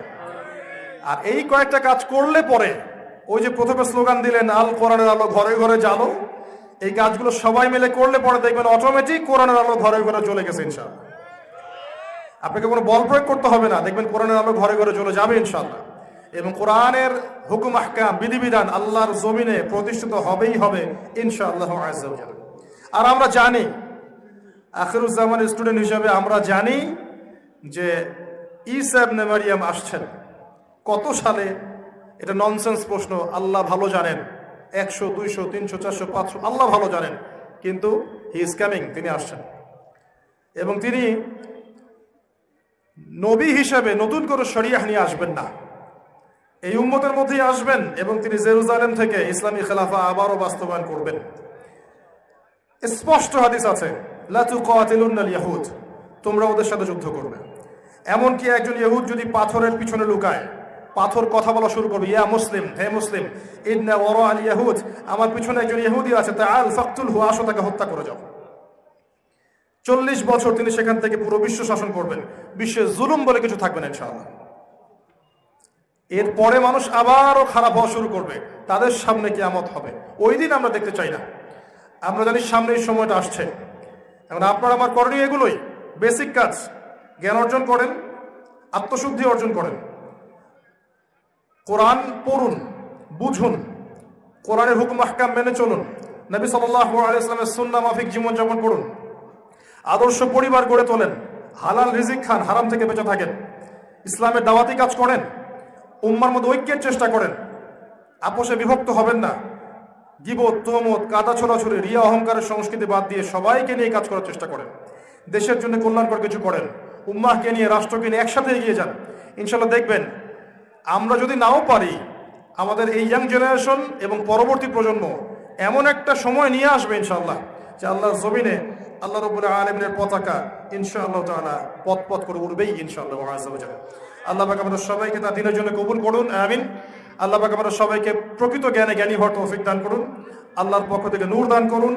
আল্লাহ পাক কোরআন আমাদেরকে বুঝে পড়ার তৌফিক দান করুন, বেশি বেশি তেলাওয়াত করার তৌফিক দান করুন, নবীর সুন্নাহর উপর থাকার তৌফিক দান করুন। যারা ইন্তেকাল করেছেন আল্লাহ পাক সবাইকে মাফ করে দিন, যারা অসুস্থ আছে আল্লাহ পাক সবাইকে শেফায়ে কামেলা দান করুন। আমাদের মা বোনদেরকে আল্লাহ পাক খাস পর্দায় থাকার তৌফিক দান করুন। ইসলামের আগামী বিজয় আল্লাহ পাক আমাদেরকে দেখে যাওয়ার তৌফিক এনায়েত করুন, আমিন। আমাদের ঊর্ধ্বতন কর্তৃপক্ষ সহ যারা যেখানে আছেন সবাইকে আল্লাহ পাক হেদায়েত নসিব করুন, আমিন। সুবহানাকাল্লাহুম্মা ওয়া বিহামদিক আশহাদু আল্লা ইলাহা ইল্লা আনতা আস্তাগফিরুকা ওয়া আতুবু ইলাইক। আসসালামু আলাইকুম ওয়া রাহমাতুল্লাহি ওয়া বারাকাতুহু। ইউটিউবার ভাই যারা আছেন, আজকে যে কাজটা আমরা করেছি এতে মনক্ষুণ্ণ হওয়ার কিছু নাই। আমাদের কন্ট্যাক্ট নাম্বার দেওয়া থাকবে, ব্যক্তিগত সাক্ষাৎ করবেন। চ্যানেলে অ্যাক্সেস পাওয়ার জন্য আমরা কিছু ক্রাইটেরিয়া দিব, সেগুলো ফলো করলে আমরা ইনশাআল্লাহ অ্যাক্সেস দিব। আল্লাহ পাক আমাদেরকে বোঝার তৌফিক দান করুন। আর আমি কি কারণে কঠোর হয়েছি এটাও বোঝার আপনাদেরকে তৌফিক